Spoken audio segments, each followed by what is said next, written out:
Coucou tout le monde! Aujourd'hui, nous allons vous présenter les futures sorties de septembre. Et oui, ce soir, nous allons donc vous présenter tous les jeux, et il y en a beaucoup trop. S'il vous plaît, les éditeurs, calmez-vous, il y en a trop.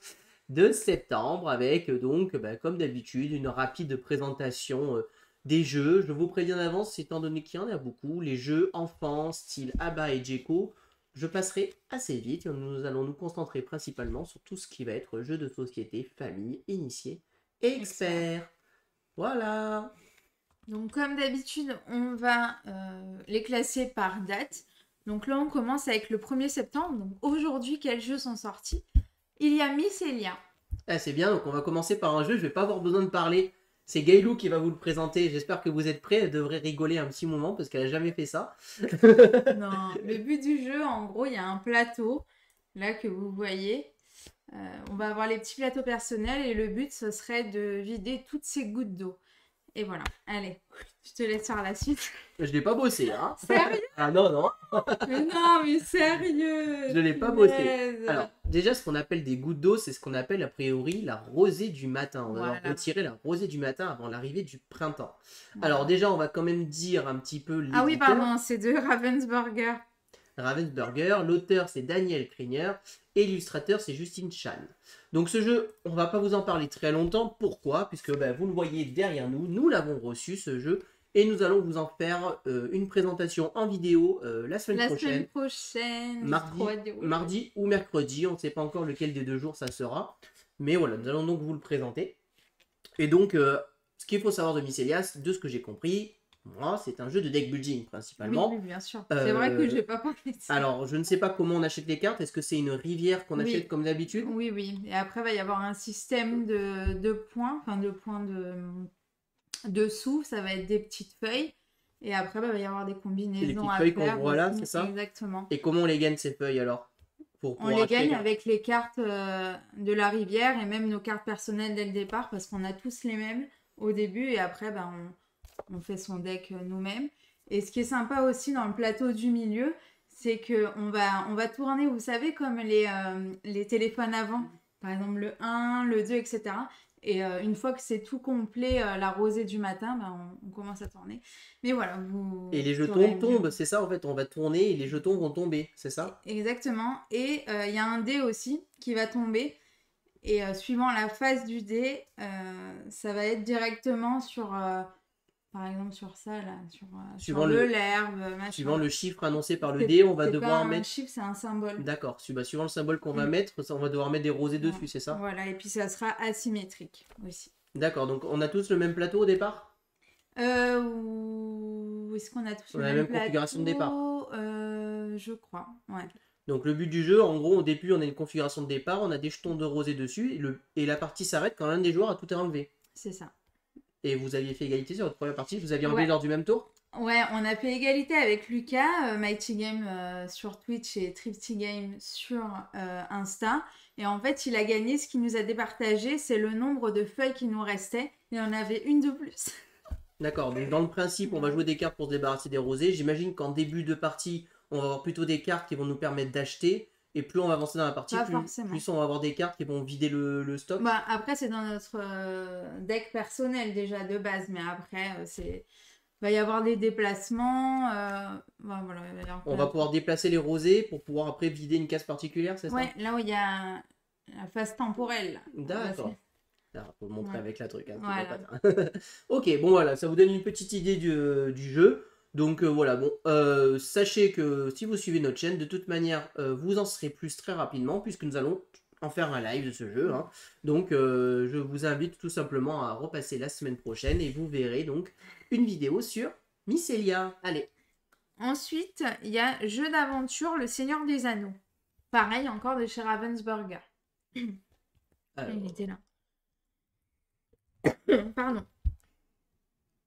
Donc, Le Seigneur des Anneaux, jeu livre d'aventure, qui sort donc chez Ravensburger, enfin qui du coup est sorti à l'instant où vous regardez cette vidéo. L'auteur c'est Jay Little, Ryan Miller et Marcus Ross. Et donc en fait, ce jeu-là, nous allons coopérer pour revivre tout simplement l'aventure du Seigneur des Anneaux qui va démarrer donc à la comté avec Frodon et qui va se terminer à la montagne du destin avec Frodon qui essaye de détruire l'anneau. Chaque page en fait constitue un scénario. Chaque scénario a environ une durée de jeu de 30 minutes.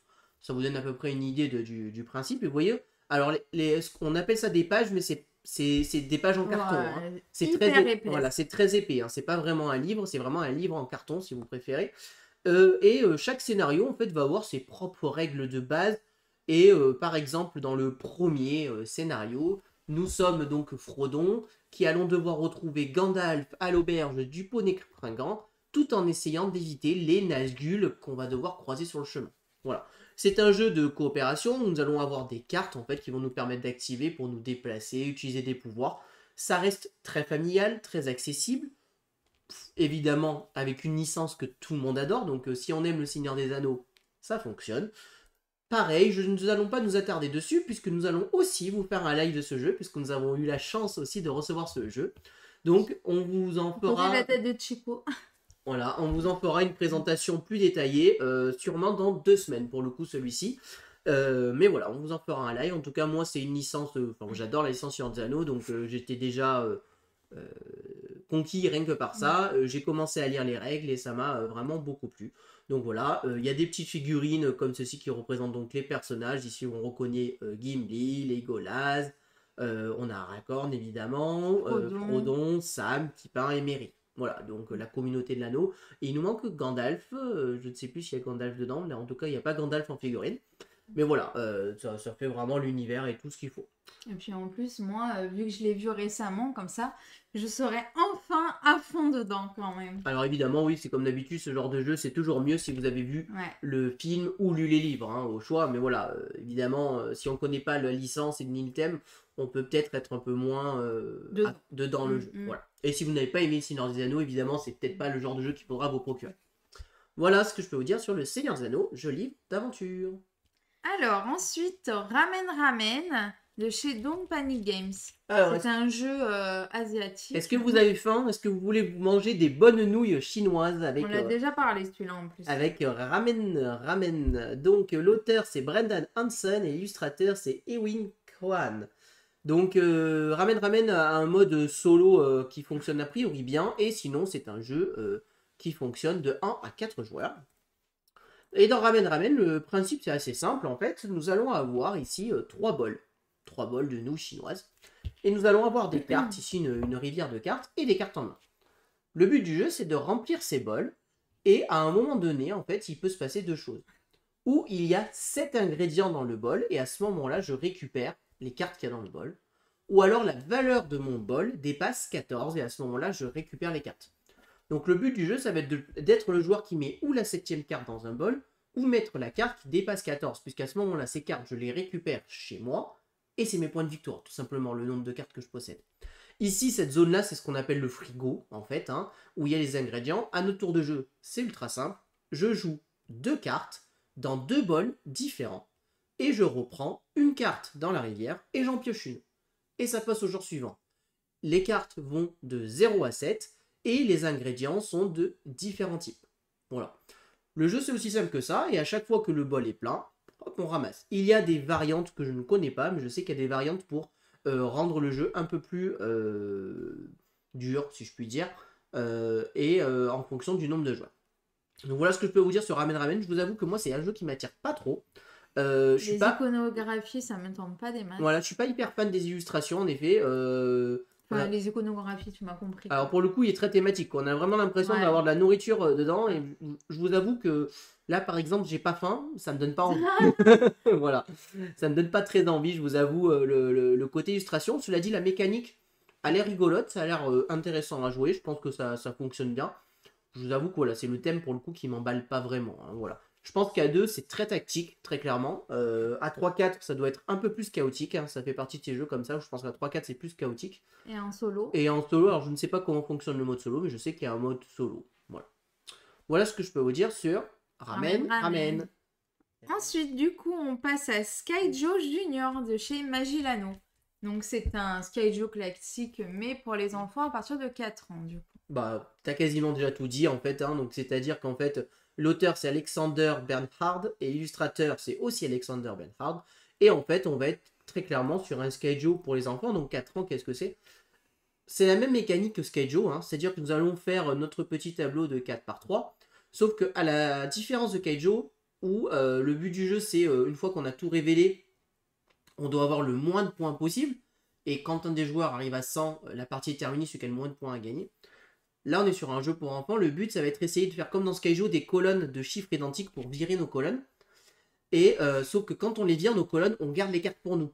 Et le but du jeu, cette fois-ci, c'est pas d'avoir le moins de points possible, mais le plus de points possible. Ce qui veut dire qu'on va essayer d'avoir un maximum de points à la fin de nos tours à chaque fois. Voilà. Sinon, on va garder la même mécanique avec des illustrations un peu plus enfantines, des chiffres un peu moins compliqués. Par exemple, je ne pense pas qu'il y ait des chiffres négatifs dans ce Skyjo.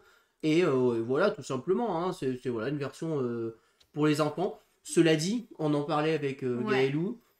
Nous, notre fille, elle pourrait carrément y jouer à ça, en fait. On trouve que Skyjo est déjà un jeu J'ai bientôt l'initier, d'ailleurs. Très accessible. Alors, il est vrai que les moins 2, peut-être des choses comme ça, peuvent, pour les enfants, avoir un peu du mal. Mais à part ce côté-là, pour moi, Skyjo était déjà accessible pour les enfants. Bon, en faire une version enfant, est-ce que c'était vraiment utile? Je ne sais pas. En tout cas, si jamais vous êtes intéressé, sachez qu'elle est disponible. Alors, du coup, là, on passe à Mixmo, qu'on a joué tous les deux, du coup. Non, que j'ai joué.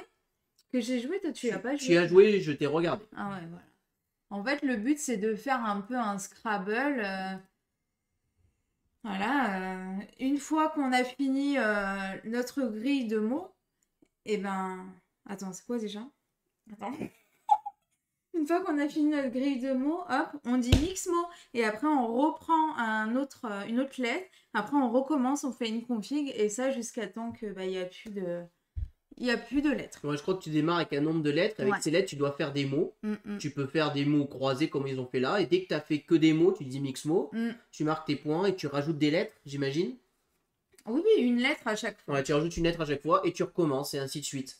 Jusqu'à que tu arrêtes et tout simplement. Voilà, c'est un mélange un peu d'un Scrabble et d'un mot fléché, j'ai envie de dire presque. Où voilà, vous voyez ici, on a le mot jouer, le mot hot, le mot même. Voilà, et on marque des points en fonction des mots qu'on a fait. C'est un jeu, ce qu'on appelle en temps réel, puisqu'évidemment les joueurs sont tous comme ça, et dès qu'il y en a un qui a terminé, il met fin à la manche en fait. Et voilà. Il faut que les autres soient d'accord avec le mot. Hein, parce que moi j'avais fini, ils ne me l'avaient pas accordé, hein, les gars. Donc voilà. Bon, on est clairement dans du jeu d'ambiance qui fait travailler les lettres et tout, des tuiles en bois. Alors c'est des jolies tuiles hein, pour le coup. Hein, voilà, ouais, ils sont bien épaisses. Voilà, c'est bien épais, bien joli. Après, voilà. Bon, après, c'est pas pour moi, quoi.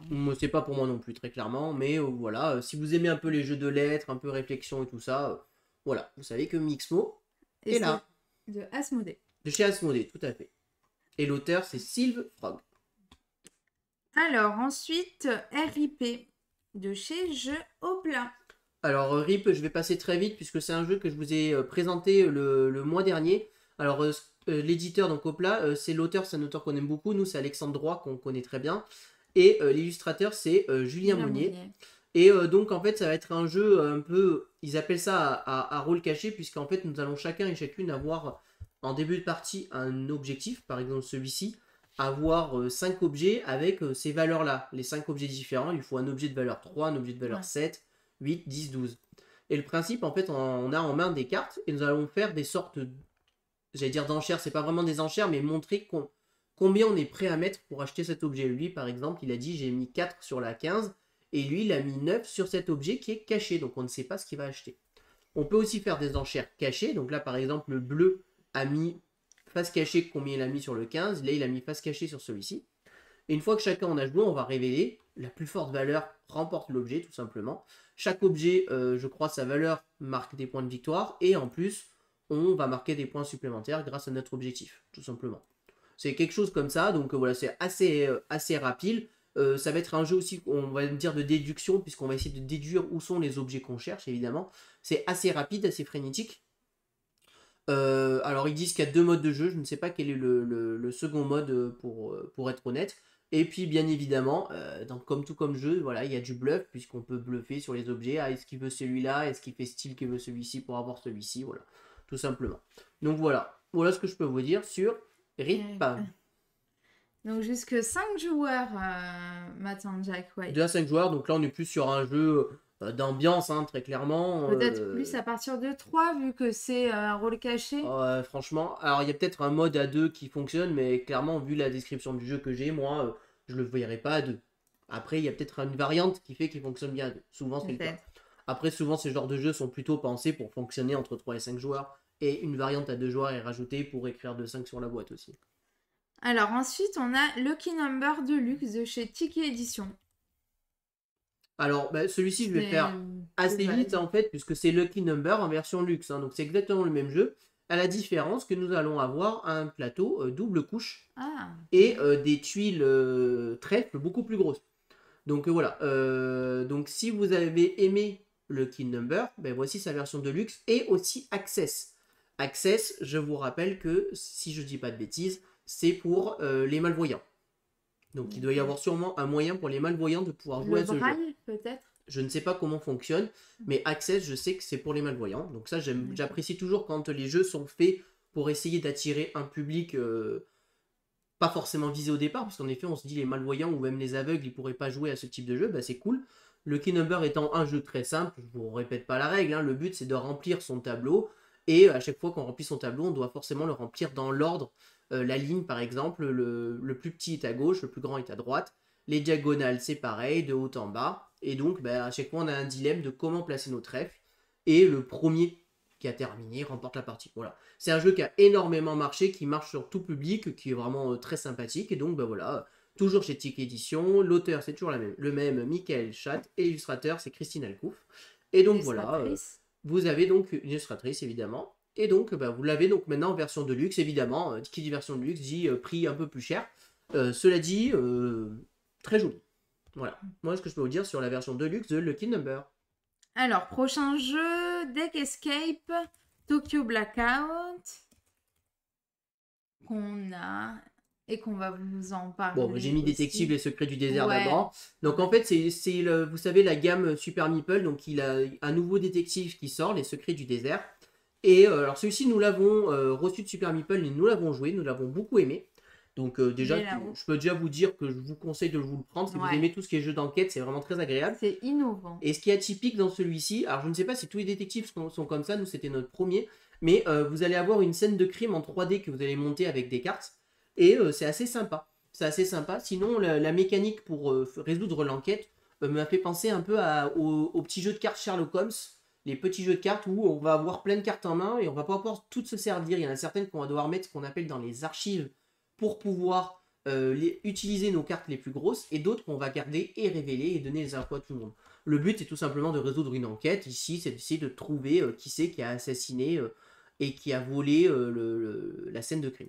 Nous, on s'en était bien sortis. On a fini avec un score de 8 sur 10, si je me rappelle bien. Ouais, mais c'est de ma faute. On aurait dû avoir 10 sur 10. Voilà, j'allais dire, c'est très accessible. C'est pas trop dur. C'est vraiment plutôt un public familial qui est visé. Et c'est vraiment très très bien. Et l'autre, c'est Deck Escape. Deck Escape Tokyo Blackout. Alors, il est où Tokyo Blackout? Il est là. Donc pareil, Deck Escape, celui-ci, on l'a aussi reçu, mais nous ne l'avons pas encore joué. Non. Donc je ne peux pas encore vous dire ce que j'en pense. Ce que je peux vous dire, c'est que cette fois-ci, on va être plutôt dans une mécanique où on va devoir essayer de s'échapper d'un endroit. Donc là, le thème, une cyberattaque a plongé Tokyo dans le noir et on est des agents de la Black Team et on va devoir agir immédiatement et on va devoir affronter des défis de taille. Alors maintenant, on passe au 8 septembre avec Silicon Valley. Alors, Silicon Valley, c'est un jeu que je vous avais déjà parlé il y a un certain temps. Il a été apparemment pas mal retardé. A priori, il sort cette semaine. Il sort le 8 septembre. De chez Grey Games, localisé en France par Matago. Oui, c'est ça, Matago. L'auteur, c'est Scott Almes. Et l'illustrateur, c'est Kerry Aitken. Et c'est un jeu, c'est assez atypique. Nous allons en fait diriger une entreprise... Tout simplement, nous allons devoir gérer et augmenter notre petite entreprise. Et c'est un jeu qui va se jouer en fait avec des petits polyomino. Là, vous voyez ici, on a les petits polyomino. Et au début de la partie, nous avons quasiment rien devant nous. Nous avons en fait que ces cartes-là qui sont présentes. En fait, nous avons même que la carte de gauche et un employé, je crois. À notre tour de jeu, nous allons avoir droit à 3 actions. Parmi ces 3 actions, nous faisons ce que vous voulez, ce qu'on veut. On va pouvoir prendre des employés pour les mettre dans notre entreprise.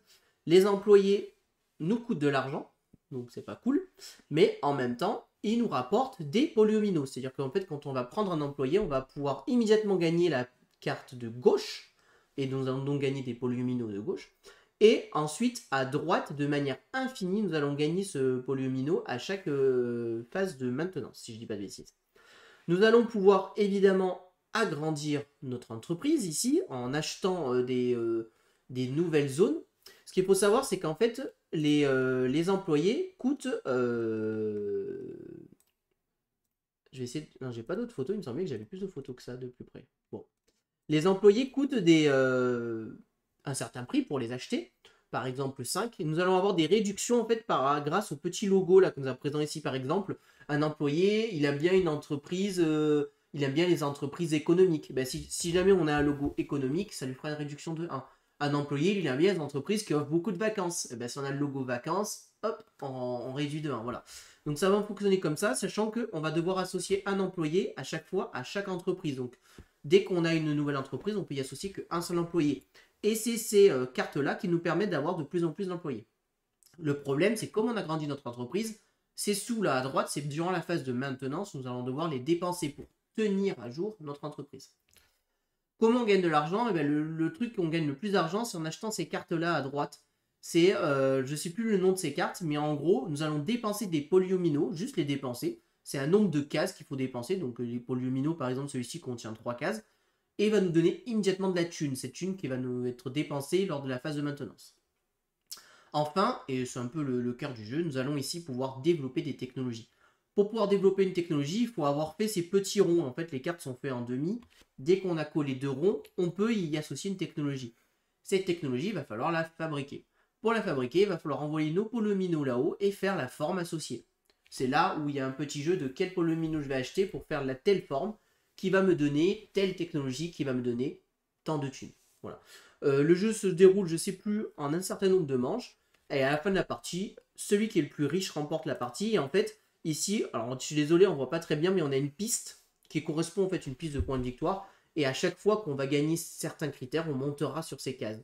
Dès qu'un des joueurs atteint 1 milliard, c'est-à-dire dès que son entreprise vaut 1 milliard, ça déclenche la fin de partie. Et à ce moment-là, on finit le tour en cours et celui qui a le plus de points en haut, c'est-à-dire celui qui a l'entreprise la plus riche, remporte la partie. On va pouvoir licencier des employés si on trouve que notre entreprise est un peu dure et qui coûte trop cher, etc. Donc c'est un bon petit jeu de gestion.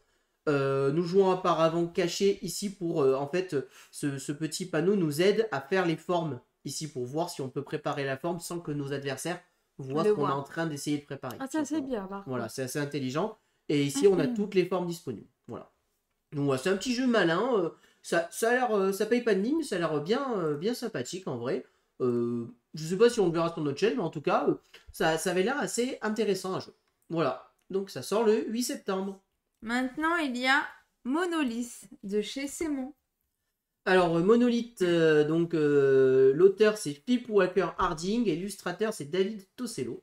Et dans Monolith, en fait, le but du jeu, ça va être de créer son monolithe, tout simplement. Nous allons avoir ici une carte qui va un peu nous donner en fait les règles de comment on doit construire notre monolithe.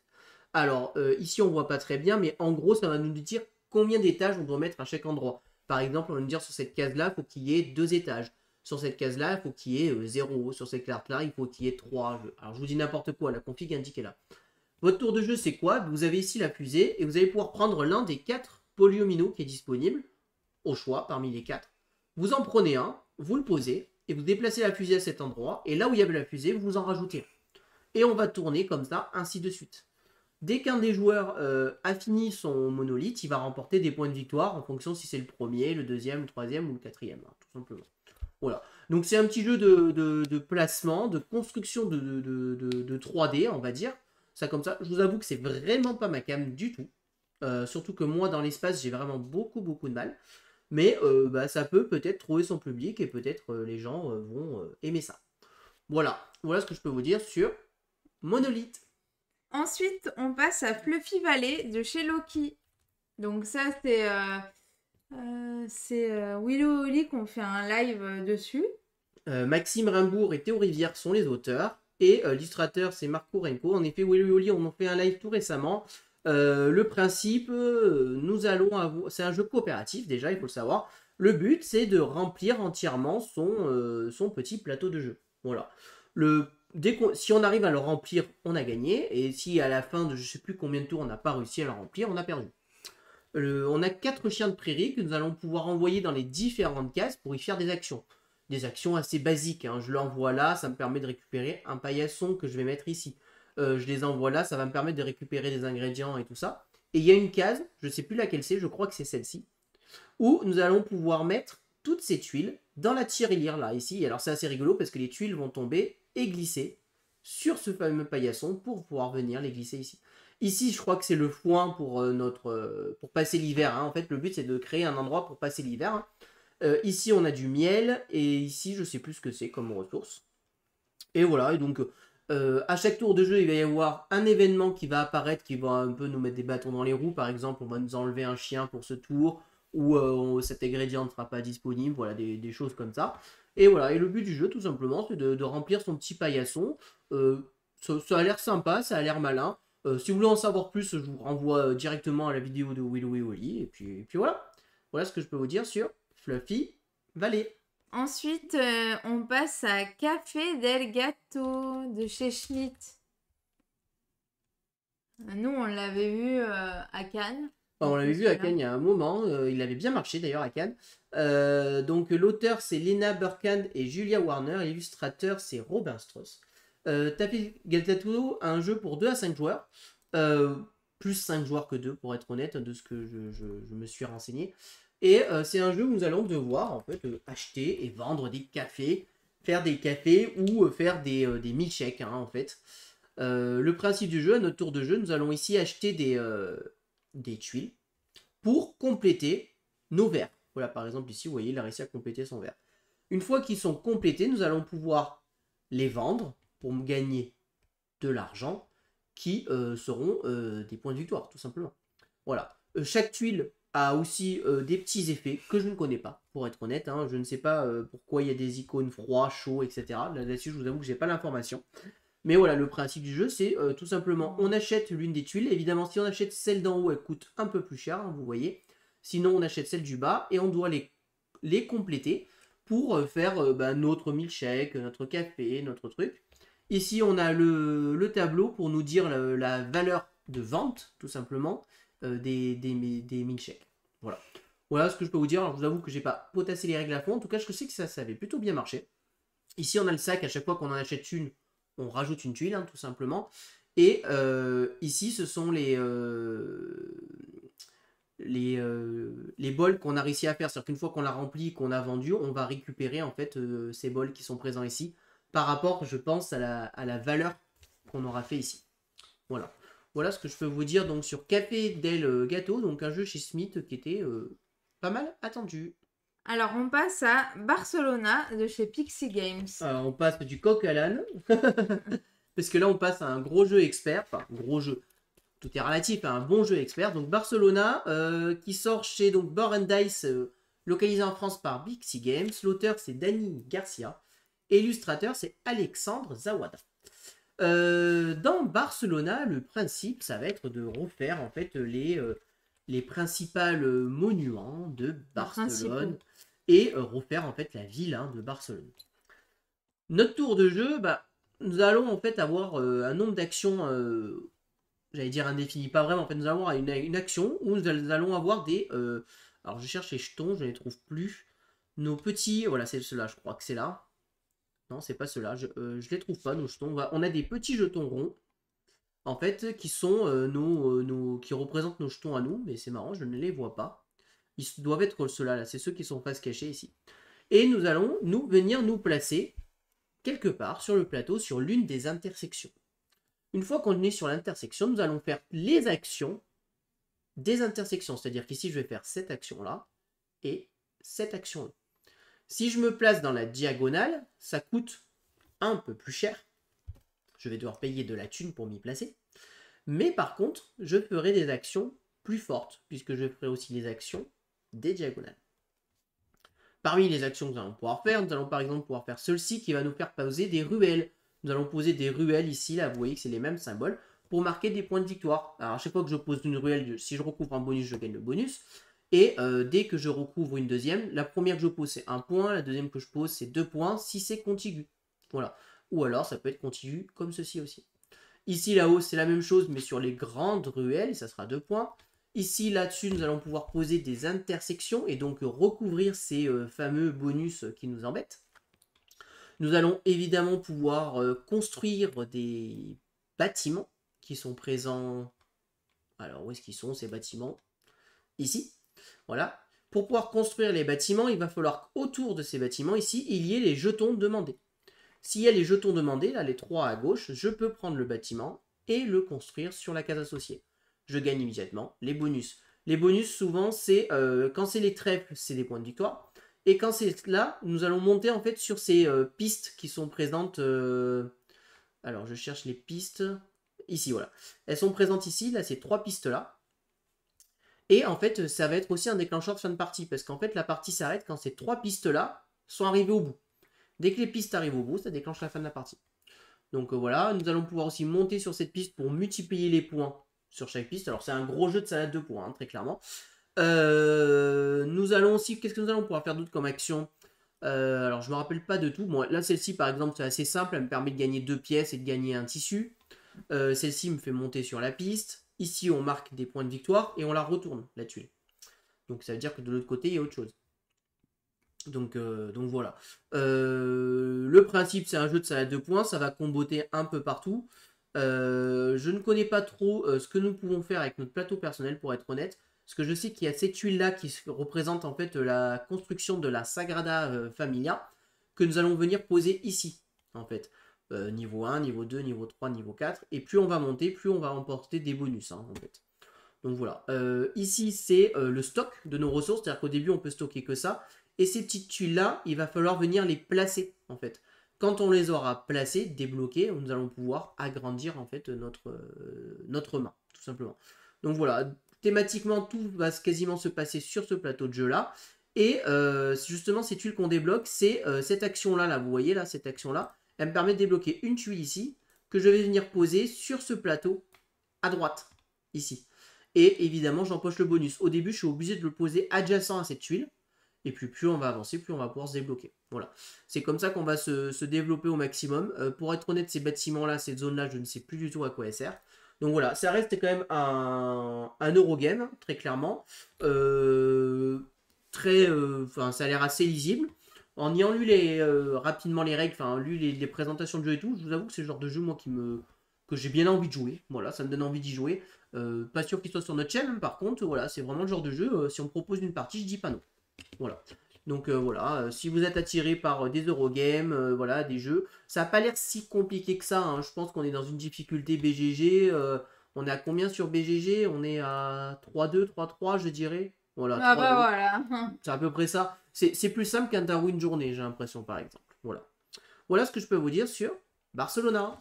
Il y a Great Western Trail Nouvelle-Zélande de chez Plan B Games. Donc c'est un nouveau Great Western et il apporte des petites choses Alors, en plus. pour être honnête, Great Western, je commence à en avoir un peu ras la casquette, hein. C'est quand même le 3e qui sort de la gamme. L'auteur, c'est Alexander Pfister. Donc bon, c'est un auteur que j'adore pour le coup, par contre. Un auteur. Oui, un auteur que j'adore. J'avais compris, un acteur. Illustrateur, c'est Chris Williams. Et en fait, dans Great Western Nouvelle-Zélande, donc ça va se passer en Nouvelle-Zélande, hein, déjà. Et au lieu de collectionner des vaches, vous savez que dans le jeu de base, on collectionne des vaches. Dans celui-ci, nous allons collectionner des moutons. Nous allons devoir gérer une bergerie. Grosse nouveauté, hein, au lieu que ça soit des vaches et des moutons. Bon, je vous passe le troll, hein. Ça c'est exactement la même chose que les vaches, hein. On va avoir à la fin des moutons de même type, et le but c'est d'essayer de les vendre, etc. On va avoir le même principe de jeu, vous voyez, on va se déplacer sur une piste et avancer, activer le bâtiment qu'on s'arrête, et nous allons essayer de collectionner un maximum de points de victoire. Ça c'est à peu près comme d'habitude. On a la même piste qu'ici, là, où nous allons ici recruter les personnages, là. Ceci ne change pas. Ce que j'ai l'impression, ce qui change, je ne sais pas ce que ça apporte, mais ce qui change, c'est ce plateau-là. Voilà, ça n'y était pas dans le jeu de base que je connais, moi, de Great Western. On a a priori des bateaux qui vont se balader d'île en île. Avec, là, on voit nos petits villages. J'imagine que nous allons pouvoir nous déplacer et construire, en fait, des maisons dans des zones pour pouvoir nous développer. Je n'ai strictement aucune idée de ce que ça apporte. Je n'ai pas trouvé de règles du jeu, donc je ne peux pas vous aider là-dessus. Ce que je peux vous dire, c'est que si vous avez aimé Great Western, a priori, on est sur le même style de jeu avec, en grosse nouveauté, ce plateau de jeu-là. J'ai l'impression que la mécanique de jeu de ce plateau central reste identique. J'imagine qu'il y a des bâtiments, des choses qui vont nous faire interagir dans cette zone-là, ou que carrément ils ont rajouté une phase de jeu, ou quelque chose qui vont faire qu'on agit là. En tout cas, on voit des petits bateaux, des petites maisons, donc on va pouvoir faire des camps sur des îles. On voit qu'a priori, nous allons peut-être pouvoir recruter des personnages aussi sur ces îles. Voilà. Ça a ajouté quelque chose en plus. Voilà. Je ne sais pas si ça vaut le coup de l'acheter si on a Great Western. Je ne sais pas si c'est mieux. Je pense que les fans de Great Western aimeront se le procurer. Voilà ce que je peux vous dire sur Great Western Trail, Nouvelle-Zélande. On va passer à Pyramido de chez Synopsis Games. Pyramido. Donc Pyramido qui sort aussi le 8 septembre. Oh, j'ai pas vu le prix, il est un peu cher, je trouve. L'auteur c'est Iwakan Kwon et l'illustrateur c'est The Creation Studio. Alors dans Pyramido, le but du jeu ça va être de faire notre pyramide. Alors j'aime bien les dos de boîte qui sont très explicites sur le jeu. Notre tour de jeu c'est quoi? En fait nous allons avoir une rivière de dominos, tout simplement. Et nous allons choisir un domino. À mon tour je prends un domino. Le but du jeu c'est chacun et chacune nous allons créer notre pyramide. Nous allons créer notre base, tout simplement, avec un rectangle de, je sais plus, c'est je crois 3 dominos sur 3 dominos ou 4 dominos sur 3. Puis ensuite, on scorera la manche. On passe à la manche 2 et nous allons faire le deuxième étage. On score la manche. On passe à la manche 3, on fait le troisième étage. On score la manche et on passe à la manche 4 et on fait le dernier étage. Le dernier étage, c'est juste un domino pour finir la pyramide. Et on va donc voir notre pyramide un petit peu monter. Le but, assez classique, on va dire dans ce style de jeu, ça va être d'essayer de faire des zones de couleurs. Puisque à chaque fois qu'on va faire une zone, nous allons mettre un petit bijou dans la zone et cette zone va scorer. Cette zone va tout simplement scorer de 1 point par case qui la constitue. Le petit twist, c'est quand on va monter d'étage, là par exemple c'est le cas là, cette zone-là qui est au deuxième étage compte avec cette zone-là. Donc là ça fait 1, 2, 3, 4, 5, 6, 7, 8, 9, 10, 11, 12. 12 par exemple pour pouvoir faire ça. Ils ont aussi pensé, pour les gens qui ne sont pas doués dans l'espace, on peut avoir des petits carrés simples si jamais on s'est planté. Si jamais on n'a pas bien calculé notre carré, on va pouvoir utiliser des bijoux pour pouvoir poser des petits carrés dans les zones qui nous manquent. Donc normalement, le jeu est calculé pour que chacun et chacune arrive à faire son rectangle quoi qu'il arrive. Donc voilà. Le petit twist, c'est que donc on score chacune des zones où on a mis un bijou. Mais en plus de ça, la plus petite des zones qu'on a va scorer x2.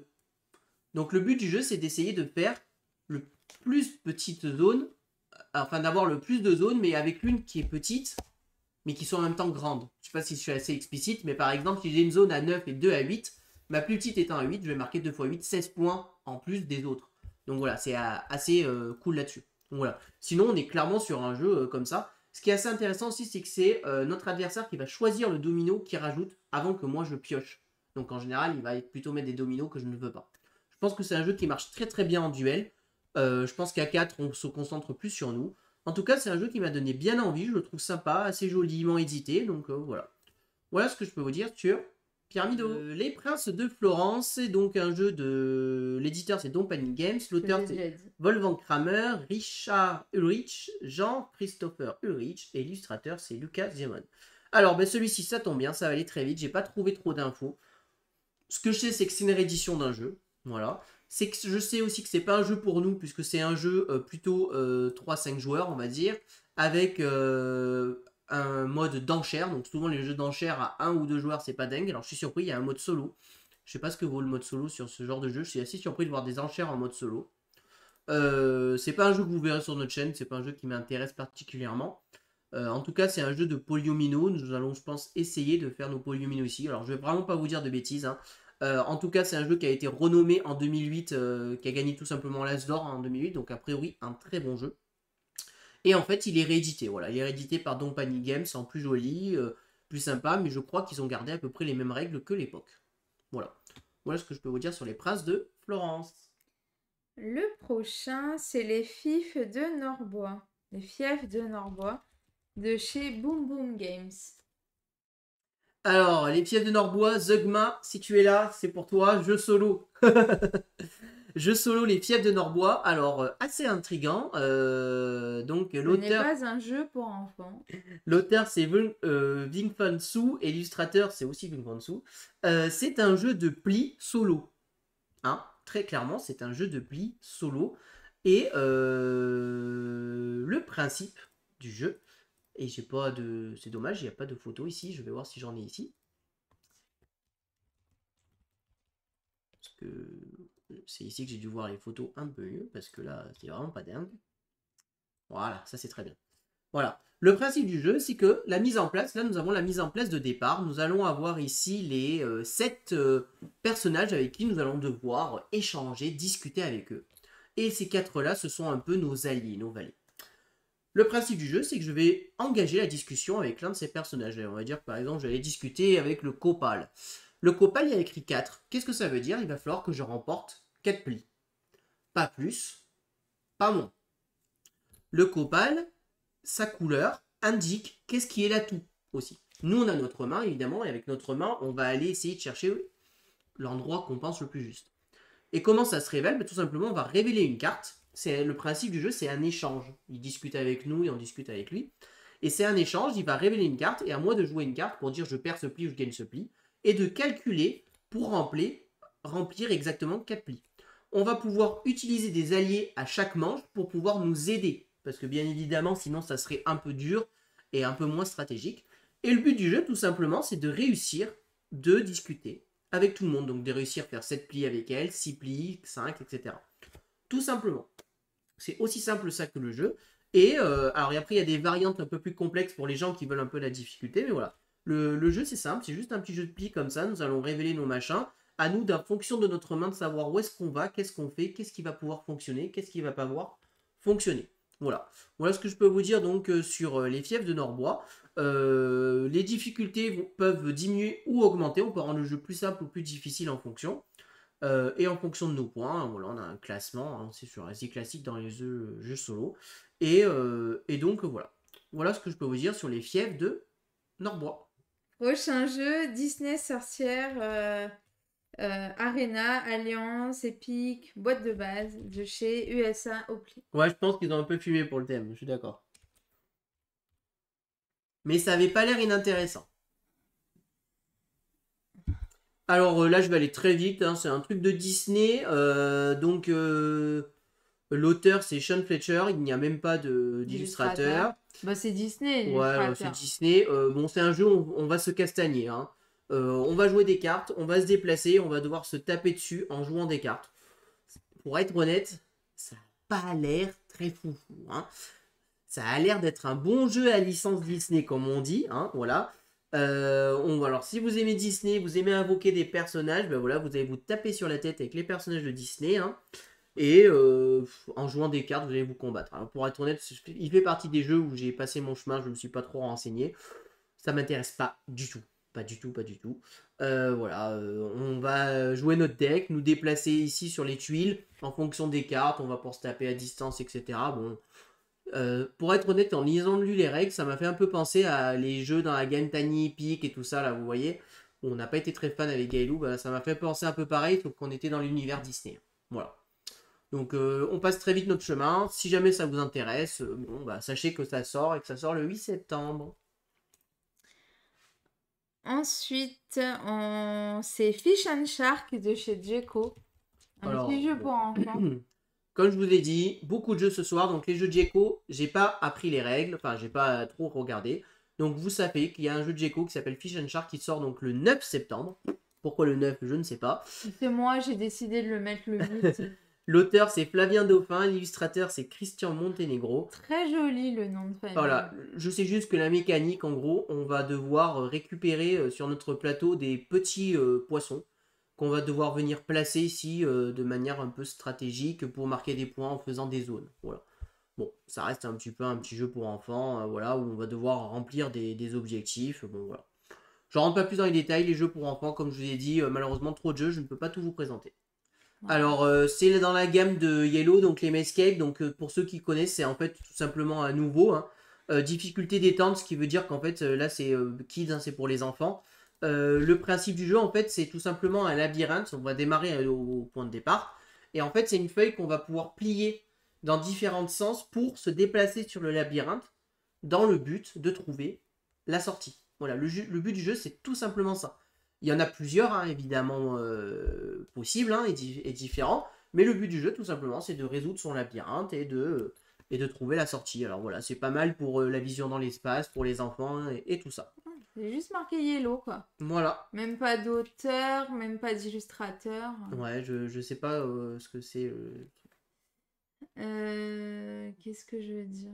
Mais voilà, vous voyez, en gros, là, il y a le papier et on va pouvoir le plier pour trouver la sortie. Et du coup, on va faire des allers-retours. Attends, c'était pas par là le chemin, je plie là, c'était par là, on va tourner, etc. Voilà, c'est un peu un jeu comme ça. Prochain jeu, Turbo Kids de chez Scorpion Masqué. Alors ça, on a regardé avec un Z, je crois. Ça, on a regardé hier, je crois, avec notre fille. Et elle a trop envie d'y jouer. Ouais, bah en Parce fait... qu'elle adore les jeux à colorier, comme elle dit. Et en ce moment, elle joue à Super Mega Lucky Box qu'elle adore. Juste, elle a du mal avec les +1, -1 des éclairs.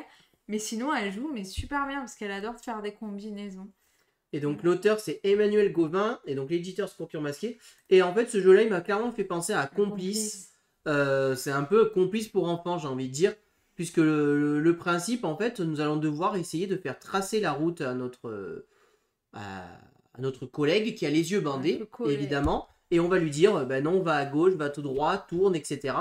Les petites lignes bleues ici c'est ce qu'on appelle des lignes de sauvegarde. C'est-à-dire que si jamais on va sur une ligne blanche, on crée ce qu'on appelle un accident et on doit revenir à la dernière ligne bleue qu'on a traversée. Voilà. Ici, là, il y a des zones qui, je pense, si on les traverse, on marque des points bonus, quelque chose comme ça. Ouais. Et là, vous voyez, par exemple, dans celui-ci, je pense qu'il faut faire ça, comme ça. Et là, il faut lui dire, lève le crayon et tu arrives à l'arrivée. On fait un saut, voilà, mécaniquement, on fait un saut. Alors, il y a des circuits plus ou moins difficiles, hein, on va augmenter en difficulté. Voilà, comme ça. Voilà, c'est vrai que ça fait penser à et là, vous voyez, par exemple, on doit faire ça, et puis ensuite, là, tu lèves le crayon, tu sautes pour arriver à l'arrivée là. Pour pas toucher la ligne, quoi. Donc voilà, c'est vraiment un jeu de coopération très sympa. Alors, clairement, pour les enfants, je pense que c'est tip top. En effet, peut-être qu'on l'achètera, nous, pour notre fille. C'est un jeu qui peut très bien fonctionner.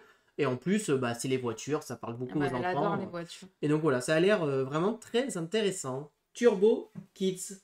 Ensuite, Exit, le calendrier de l'Avent. Bon, bah celui-ci, on va passer très très vite. Mais il mérite de parler de lui parce qu'il était très bien. C'est pas lui, c'est l'autre. Lui l'année dernière. Ouais, c'est lui. À la poursuite du livre d'or, donc Exit remet niveau débutant, remet ça puisque ça a bien marché l'année dernière, pourquoi pas recommencer. Par contre, ils ont augmenté les prix. Ouais, c'est vrai qu'il est un peu plus cher. Il était à 35. Un nouveau calendrier de l'Avent, dans la même veine, une case à ouvrir par jour, une énigme par jour, dans le thème d'Exit. Voilà, on va pas révolutionner le truc. Hein. Si vous voulez un petit Exit pour Noël, moi, il y a des chances que je me le prenne. Je vous le dis, j'ai adoré le premier, donc voilà. C'est mon calendrier de l'Avent. Moi, j'ai pas de chocolat, j'ai mon Exit calendrier de l'Avent. Voilà. Moi, j'ai le chocolat. Donc voilà, si vous aimez tout ce qui est calendrier de l'Avent et tout ça, allez-y. Bon, ça y est, on passe au 15 septembre là. Et avec Ma vie de renard de chez Bettina Jeux Nature. Ma vie de renard. Je préfère le chocolat. Moi j'ai bien aimé, hein, en tout cas, allez-y. Rien ne t'empêche de combiner les deux si tu veux. Voilà, c'est ça. Alors, Ma vie de renard, donc l'éditeur c'est Betula Jeux Nature, tu l'as dit, excusez-moi. Excusez-moi. Oh, très cher. L'auteur c'est Charlec et l'illustrateur c'est Sepio. Et donc Ma vie de renard, c'est à la limite du jeu pour enfants, encore une fois. En fait, le principe, c'est une course où le but du jeu, c'est d'amener son renard qui est à la case de départ à la case d'arrivée qui est là, tout simplement. Ouais, un peu plus dur que ça. À notre tour de jeu, en fait, on va retourner des tuiles. On peut avancer ou retourner des tuiles. Et ces tuiles-là vont avoir des effets, plutôt positifs ou plutôt négatifs. On a en fait ici des cœurs. Ces cœurs, c'est un peu nos points d'action, si vous préférez. je vais pouvoir dépenser un cœur pour faire un déplacement. Je vais pouvoir dépenser un cœur ou 2 cœurs, je sais plus, pour pouvoir regarder les tuiles. Et le but, c'est de trouver le bon chemin qui va m'amener jusqu'au bout. Il y a des tuiles qui vont être positives, qui vont me faire gagner des cœurs, des tuiles qui vont être négatives, qui vont me faire perdre des cœurs, des tuiles qui vont me faire reculer, avancer, voilà. C'est un jeu un peu chaotique, etc. Et c'est une petite course de stratégie. Je crois qu'une fois que les tuiles sont révélées, elles restent révélées, donc il n'y a pas de côté mémoire, je crois, dans le jeu. Voilà, on est vraiment sur une course, hein. Et à nous de trouver le meilleur chemin possible. À la fin de notre tour, on récupère toujours un ou 2 cœurs. Ou alors, on peut carrément passer tout notre tour à récupérer tous nos cœurs, si on a envie. Voilà. Donc voilà, un petit jeu qui a l'air rigolo, sympa. Alors, clairement pas notre cam à nous, hein, avec Gaëlou, mais voilà. Ma vie de renard. Reflecto de chez Hygiani. Alors, Reflecto de Que- chez Hygiani. C'est Kalawin et Meeple, ils en ont fait. Hein. Exactement, l'auteur c'est Roberto Fraga, illustrateur ami. Donc si vous voulez avoir une idée précise du jeu, il y a Kalawin et Alex qui en ont donc fait une partie complète. C'est tout à leur honneur parce que c'est vraiment pas simple à présenter comme jeu. Le principe, moi, que je vais vous expliquer rapidement, en fait, on va chacun et chacune écrire un mot de 5 lettres sur nos 5 petits écrans qui sont présents ici. Là, vous voyez écrit piano, P-I-A-N-O. Et le but du jeu, c'est d'amener tout notre mot à l'autre bout, avec le même principe que le jeu de dames. C'est-à-dire qu'en fait, on se déplace que d'une case, ou alors, si j'ai un écran au-dessus, je peux sauter d'une case et on peut faire des combos, par exemple faire tac, tac, tac, et voilà, arriver au bout directement, quoi.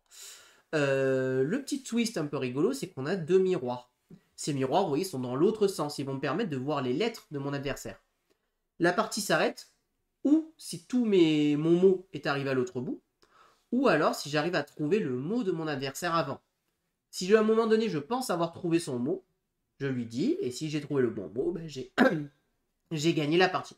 Et donc voilà, et je vous invite tout simplement à aller voir Kalawin et Alex et leurs vidéos. Je pense que c'est mieux si vous voulez en savoir plus sur Reflecto. Ensuite, Beast de chez Don't Panic Games. Ça, tu aimes beaucoup ce... Ah oui, moi, je la trouve, mais sublime, là. Alors, Beast, donc là, on passe sur un gros jeu. Donc, l'auteur, c'est Aaron Midal, Elon Midal, Sar Peterson et Aaron Midal, encore une fois. Et c'est un jeu qui va un peu reprendre, pour ceux qui connaissent, le principe de La Bête, le jeu qui s'appelle La Bête, hein. Beast, bête d'ailleurs, où pareil, ça va être seul contre tous. Il y a un joueur qui va incarner la bête et un ou des joueurs qui vont incarner des aventuriers qui doivent traquer la bête. Dans le même principe, la bête va laisser des traces et il va falloir essayer de retrouver où se cache la bête. Alors que elle, la bête, son but, c'est de réussir des objectifs, hein, tout simplement. Voilà. Le but du jeu, c'est vraiment juste ça. Je ne suis pas rentré plus dans les détails parce qu'on est quand même clairement sur un gros jeu, mais évidemment, ça va plus loin que ça. Nous allons avoir des cartes, des indices, des infos qui vont nous aider à trouver où est la bête. La bête, elle va avoir des cartes et des objets pour pouvoir se cacher, pouvoir se déplacer plus vite. Peut-être pouvoir attaquer ces fameux aventuriers, voilà. En tout cas, c'est un jeu qui est très joli, qui nous fait très très envie. Pour être honnête, c'est un jeu que j'ai demandé à Don't Panic Games qui potentiellement pourra nous l'envoyer. Ce n'est pas sûr, Ouais, pas sûr. mais peut-être qu'on l'aura. Donc si on l'a, on vous le présentera avec un grand grand plaisir parce que c'est un jeu qui me fait très envie. Voilà. Mais alors, je vais rester assez simple parce que s'il y a beaucoup de jeux, comme je vous ai dit, si je rentre dans les détails de ce type de jeu, on va y passer un peu trop longtemps. Donc Beast qui sort donc dans 2 semaines. Donc, je reprends Maximum Apocalypse Scorebox de chez Boom Boom Games. Alors, Maximum Apocalypse, c'est parti des jeux que je n'ai pas cherché, que j'ai sauté pour être honnête. L'auteur c'est Mike Gnad et l'illustrateur c'est Gustave Rangmar. Le thème par contre a l'air assez intéressant quand même parce que c'est un jeu qui va nous proposer de survivre à 4 types d'apocalypse. Zombies, mutants, robots et aliens. Voilà. Donc c'est un jeu de cartes, hein, que de cartes. Hein, là-dedans vous allez avoir que des cartes et ça va être un jeu narratif et à campagne. Pour les joueurs solo, je pense que vous avez de quoi vous amuser, mais on peut jouer jusqu'à 6 joueurs. Hein. Et en fait, mécaniquement, nous allons vivre une aventure post-apocalyptique et devoir essayer de survivre en nous équipant, en tuant des monstres, en nous nourrissant, etc. En devant tout simplement remplir des objectifs. Voilà. Je ne suis pas rentré dans les détails des mécaniques, hein, mais j'imagine que c'est des mécaniques assez simples. Là, on voit qu'on a a priori des soldats, enfin j'allais dire des soldats, des gens qui sont armés qui vont nous aider dans notre survie, tout simplement. Là, on est peut-être dans le côté zombie, là j'ai l'impression que c'est des zombies, ça. Donc voilà, ça a l'air hyper intéressant. Je n'ai juste pas trouvé trop de détails sur les règles, donc c'est pour ça que je ne suis pas rentré dedans, mais voilà. On va jouer des cartes pour nous équiper, piller des ressources, et bien plus encore. Est-ce qu'on va réussir à faire face à l'apocalypse? Voilà. Bon, c'est le genre de jeu, je sais pas si vous le verrez sur notre chaîne, hein, mais voilà, en tout cas, voilà, vous voyez ici les illustrations qui sont plutôt très jolies. Voilà, assez simple, par exemple celle-ci, c'est un événement, a priori, embuscade, on pioche un monstre immédiatement et on doit défausser cette carte. Voilà, là on a des cartes équipement, on a une lampe torche, on a un pistolet qui a une moyenne portée. Voilà, je pense qu'on est sur des règles assez basiques et assez classiques dans le monde du jeu de société. Voilà ce que je peux vous dire sur Maximum Apocalypse Corebox. Ensuite, On the Road de chez Helvetic. On the Road. Alors, On the Road, c'est rigolo parce que ce thème, le but du jeu, c'est on est un groupe de musique et on va essayer d'atteindre le fameux Sunshine Festival en ayant le plus de fans. Je dis que c'est rigolo parce que juste après, vous verrez un peu plus tard, on a un autre jeu où on incarne un groupe de musique aussi. Et je dis c'est toujours rigolo. Des jeux, ce thème n'avait jamais existé avant, je l'avais jamais vu, et pile le même mois, 2 jeux qui sortent sur le même thème. C'est toujours rigolo ça. Des fois, je me demande quand même si les éditeurs le font pas exprès. En tout cas, ce jeu-là, donc le principe, en fait, on va révéler des cartes. Alors, je vais essayer de voir si je trouve une photo un peu mieux. Donc voilà, ça c'est la mise en place de base. Nous allons faire un serpentin comme ceci de mise en place. Nous allons démarrer ici avec nos vannes. Et le but du jeu, c'est d'arriver là-bas avec le plus de fans possible. Là, vous voyez, c'est le spectacle, la salle de spectacle. Et les étoiles, en fait, c'est les fans. Nous allons mettre des étoiles. Le but, c'est d'essayer de mettre le plus d'étoiles de notre couleur. À chaque tour de jeu, on va jouer une carte qui va être en fait un déplacement de notre van de 1 à 4 cases, si je dis pas de bêtises. On arrive sur la tuile, on fait l'effet de notre tuile. Ensuite, on va pouvoir piocher potentiellement des fans pour pouvoir les poser, tout simplement. Les tuiles sont là, le cœur du jeu, avec là ici des petits symboles de musique qui vont nous permettre de repiocher les tuiles. Là, vous avez ici les étoiles, c'est nos fameux fans. Et à la fin de la partie, le joueur qui a le plus de fans, en fait, remporte. En cas d'égalité, on continue à piocher jusqu'à ce qu'il y en ait un qui a le plus de fans qu'un autre. Voilà. Donc, évidemment, il y a des tuiles rigolotes. Là, par exemple, il y a le van qui va me permettre ou de multiplier par 2 ma prochaine carte ou de reculer pour activer une carte, etc. Attention, c'est pas le premier arrivé qui va forcément gagner. Par contre, dès que je suis arrivé là-haut, ben moi, à chaque tour, je vais piocher. Donc, faut peut-être, c'est un peu se bouger les fesses quand même quand il y a un adversaire qui arrive là-haut. Voilà. Nous allons avoir ici des tuiles comme ceci qui vont nous permettre en fait de prendre des fans pour les mettre dans le sac. Nous allons recruter des fans, entre guillemets. Voilà. C'est un petit jeu qui a l'air malin, efficace. Bon, je vous avoue que moi, rien que le thème ne m'attire pas plus que ça. Et voilà. Donc voilà. Et s'il y a un petit truc rigolo, c'est il y a une carte, c'est les toilettes. Ah. C'est les toilettes. Et en fait, quand on pioche, si c'est nos fans, on les met ici. Et si on pioche les fans des autres, on les envoie aux toilettes. C'est ici la tuile toilette. Et du coup, il y a une mécanique pour enlever ces pions des toilettes et pour pouvoir les remettre dans le sac, puisque le but, c'est qu'ils aillent pas aux toilettes, mais au festival. Voilà. Bon, c'est assez rigolo. Moi, le thème me plaît moyennement. Prochain jeu archéologique de chez Ludonote. Alors, nous avons archéologique, donc celui-ci nous allons faire assez vite puisque nous allons recevoir une boîte presse de Ludonote, merci à eux, et on pourra vous le présenter. Et en plus, on vous en a déjà parlé plusieurs fois de ce jeu, vous savez que c'est un jeu qu'on aime beaucoup. L'auteur c'est Johan Levé, hein, qui est quand même pas n'importe qui, c'est l'auteur du jeu de chez Scorpion Masqué qui est Turing Machine, merci. Et l'illustrateur c'est Pauline Détraz. Et donc en archéologique, vous savez que Johan Levé, il aime bien faire des jeux de déduction.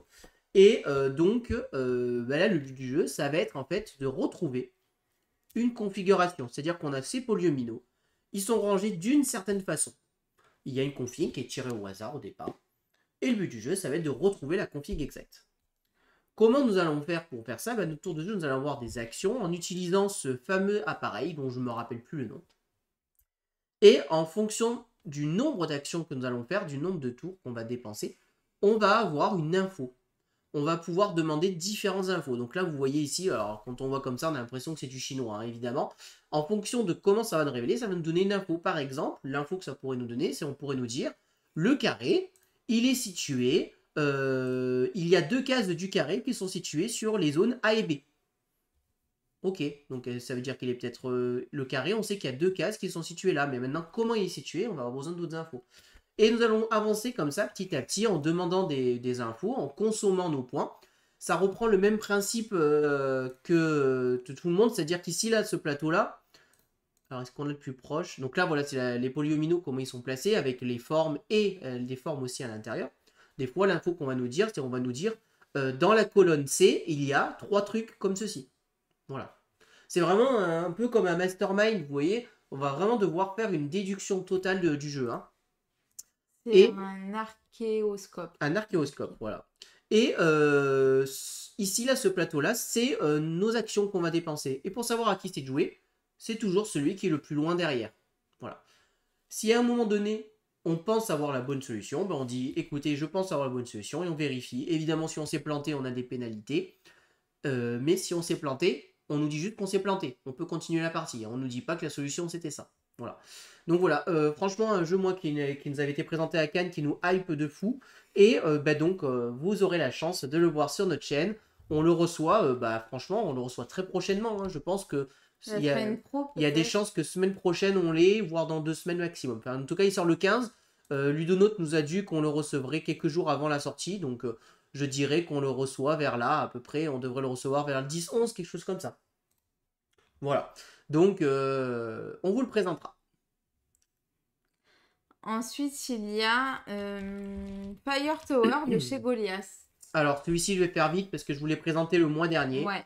Donc, l'auteur, c'est Samuel Briand et Gwen Ruel, illustrateur Kevin Ruel. Donc, je ne vais pas aller plus loin. Mais voilà, Fire Tower, le but du jeu, tout simplement, c'est de faire cramer les tours adverses. À notre tour de jeu, nous allons révéler des cartes qui vont faire augmenter l'incendie ou diminuer l'incendie.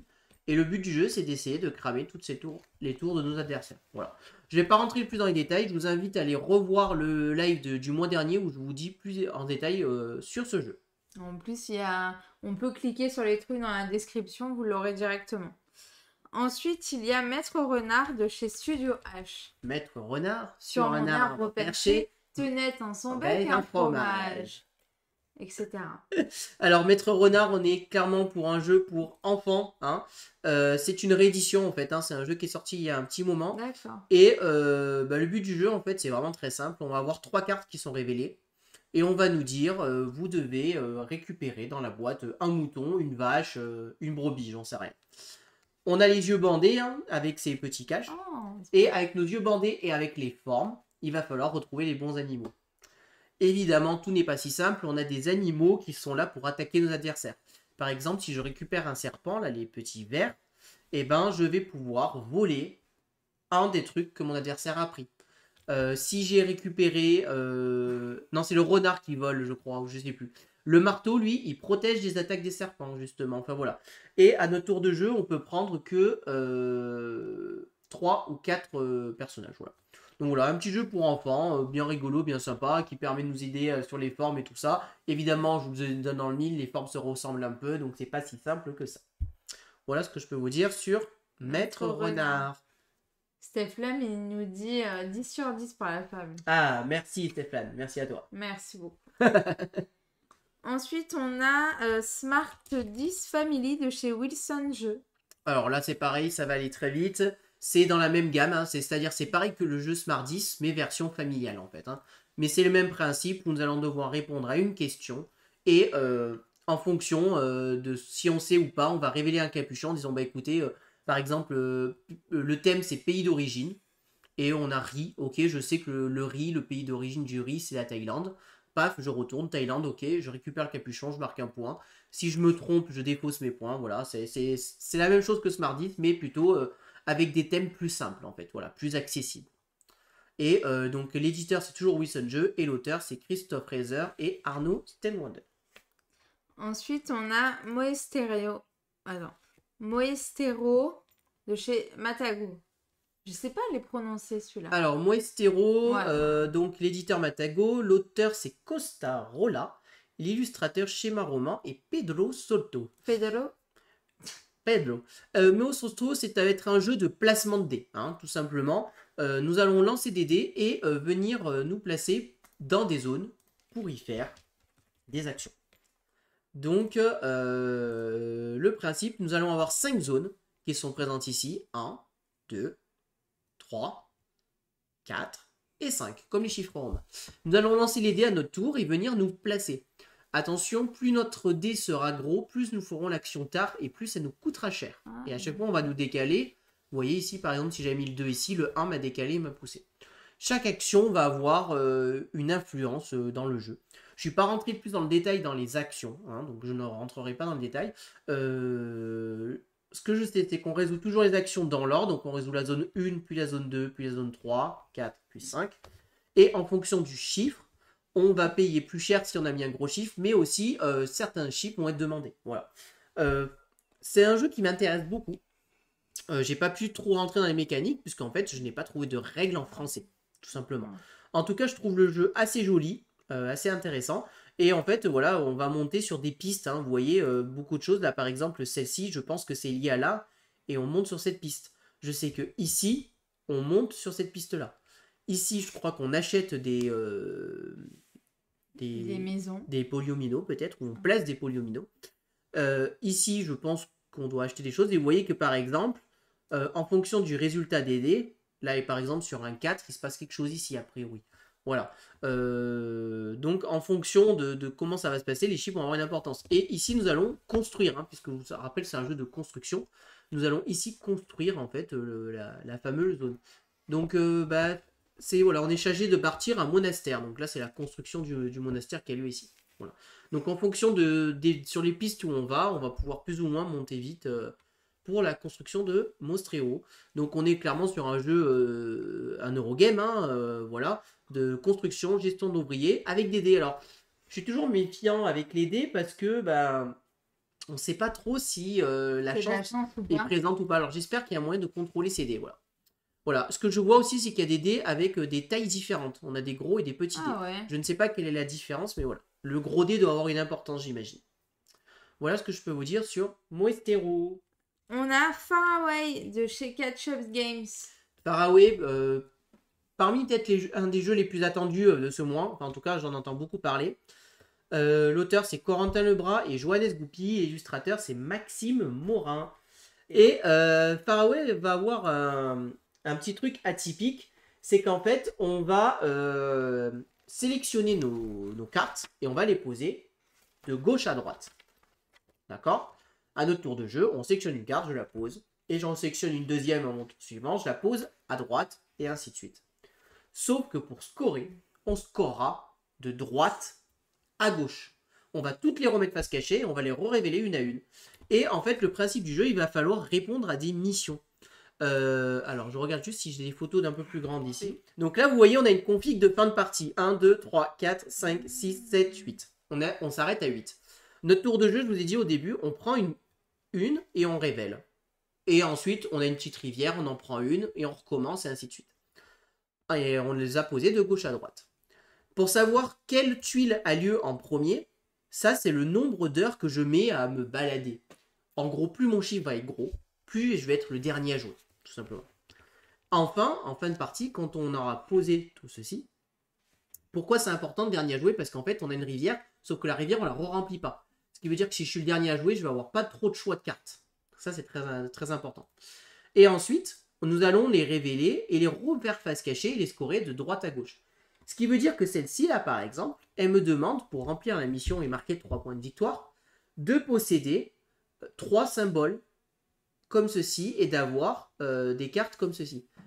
Si c'est la première carte et que je ne la remplis pas, ça ne va pas fonctionner. Donc il va falloir que je calcule, quand je les pose de gauche à droite, que ça va fonctionner de droite à gauche. Ça fait un petit jeu, un petit nœud au cerveau, hein, je vous le dis.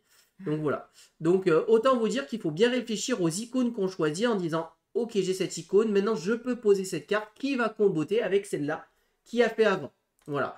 Petit twist intéressant, petite chose intéressante, le jeu va être disponible en 4 couleurs. Voilà, vous pourrez choisir votre couleur. Couleur rouge, jaune, couleur orange, couleur verte, couleur bleue. Alors, il faut savoir que ce jeu, je l'ai demandé à l'éditeur, il est en train de regarder, il revient vers nous, donc c'est possible qu'on l'ait et qu'on puisse vous le présenter. Dans le renvers. Voilà, en tout cas, nous, c'est un petit jeu que nous avions découvert à Cannes et qui avait l'air très, très sympathique. Ensuite, il y a Dixit Disney, le temps attendu aussi. Alors, pas du tout pour moi, mais beaucoup de gens l'attendent. Ouais. Bon, on l'a vu à Cannes, Alors, il est trop beau. Dixit Disney, l'éditeur De chez Libellud, voilà, l'auteur Jean-Louis Roubira et l'illustrateur Nathalie Dombois. Il n'y a rien de nouveau. Hein. C'est un Dixit dans le thème de Disney. avec de très jolies illustrations. Voilà. Donc si vous aimez Dixit, vous aimez Disney et que vous voulez vous faire plaisir, ben voilà. Dixit Disney sort le 15 septembre. Ensuite, là c'est trois comment dire, trois jeux de la gamme sous-scellé. C'est La Clé en premier. Ah non, tu mets Les Gardiens des Caves. J'ai vu celui-là en premier, c'est pour ça. Bon, de toute manière, c'est tous la même chose. On va avoir 3 jeux qui vont avoir exactement le même style. Ce sont des jeux enquête. Voilà. D'ailleurs, c'est écrit là, enquête sous scellé, qui vont être, vous savez, un peu dans ce style où j'ai plein de documents. C'est assez à la mode. Hein. Je trouve qu'il y en a, ça sort de plus en plus, pour être honnête. Il y en a des biens. Et à des prix très différents. Hein. Il y a des là qui sortent à 30 € l'enquête, donc comme celui-ci, comme d'autres qui sortent à 15 € l'enquête. Mais là, il y a du plastique. Ça fait vraiment là preuve. Comment dire? Dossier criminel, quoi. Ouais, mais non, mais si tu mets tes Ah preuves. oui, là. les preuves où tu mets les pièces à conviction. Ouais, voilà, les pièces à conviction, c'est trop rigolo. Mais il n'y a pas un jeu comme ça qu'on n'a pas aimé en vrai. Ouais, alors ils disent qu'on met entre 1 et 3 heures pour résoudre cette enquête, et donc voilà. Donc l'auteur c'est Chloé Blondel et Ben Resso, et l'illustrateur Ben Renaud. Et donc du coup, il y a La Clé. Donc dans la même gamme, hein, c'est exactement les mêmes jeux. Fait. Et c'est les mêmes auteurs et illustrateurs. Et ensuite, on a 63 âmes. Avec des thèmes un peu particuliers quand même. Des thèmes voilà, un peu particuliers. Et là, ça a été imaginé par Théo Rivière et Simon Caruso. C'est différent là. Et Chloé Blondel. Du coup, tu vois, bizarrement, si je devais en prendre un, ça serait celui-là. Donc voilà, en tout cas, c'est, voilà, vous savez, les jeux d'enquête où on révèle et on doit résoudre une enquête. Voilà, je ne vais pas rentrer plus dans les détails. Ça fonctionne hyper bien et c'est très agréable à jouer la plupart du temps. Nous n'avons pas testé cette gamme. Avec Gaëlou, on aime bien les jeux d'enquête, peut-être qu'un jour on les testera. Ensuite, pareil, c'est épisode 1 et 2. Alors, il y a Vengeance Roll and Fight de chez Don't Panic Games. Donc, l'épisode 1 et l'épisode 2, c'est exactement le même jeu. Ça va être un jeu en temps réel et une sorte de roll and fight en fait, où on va devoir se battre. Alors, je vous dis très clairement, je ne me suis pas trop renseigné, c'est pas du tout ma came de jeu. Gaëlou aussi, les jeux en temps réel, elle stresse rapidement, elle aimerait pas ça. Ça, c'est sûr, je la connais. Mais le principe, c'est qu'on va lancer des dés, se déplacer et déplacer notre personnage et zigouiller un maximum de personnes. Voilà. Alors, je vous la fais très vite, mais en gros, là, mécaniquement, c'est ça. Je vous avoue que voilà, moi, c'est pas du tout mon style, donc on s'est pas trop renseigné. En tout cas, sachez qu'il y a 2 épisodes qui sortent. L'épisode 1 et l'épisode 2. Ils sortent l'épisode 2 en même temps. Aussi, ouais. Voilà, l'épisode 2 est là. C'est exactement le même jeu, juste avec des scénarios et des choses différentes. Et on va faire, comme voilà, ils disent, une sorte de film d'action. On enchaîne avec... Alors là, on passe au 22 septembre avec Explorer of the Woodland de chez Matago. Alors, Explorer of the Woodland, j'aime beaucoup la couverture. Donc, l'auteur, c'est Geoffrey Wood et l'illustrateur, c'est Jiwa Evagao. Et ce jeu-là, ça va être en fait, quand j'ai lu la mécanique, ça m'a fait penser un petit peu à un Subterra, en fait, en mode aventure, si vous préférez. Je sais pas trop comment dire ça. Alors, attendez, j'essaie de le retrouver. Voilà. Ça m'a fait un peu penser à ça, parce qu'il y a plusieurs mécaniques qui se ressemblent fortement. Puisqu'en fait, nous allons tout simplement, ici, vous voyez, on a nos cartes.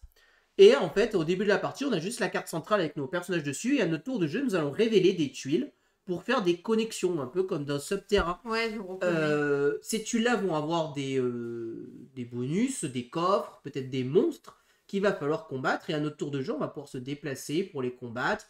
Nous allons pouvoir récupérer des coffres pour équiper nos fameux personnages. Et en fait, le petit twist du jeu, c'est que nous allons lancer des dés en début de tour. Et ces dés, nous allons venir les placer ici, là, sur notre feuille personnage. Et on peut placer les 1 et 3 ici pour se déplacer. On peut placer le 4 et plus ici pour gagner une orbe. Un 5 et plus ici pour faire quelque chose, je sais plus quoi.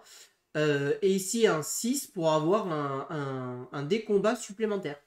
Et en fait, le but du jeu, c'est de combattre des monstres, explorer à fond cette zone, si on préfère, jusqu'à que arrive le boss final. Et le but du jeu, c'est de tuer et d'affronter ce boss final, tout simplement.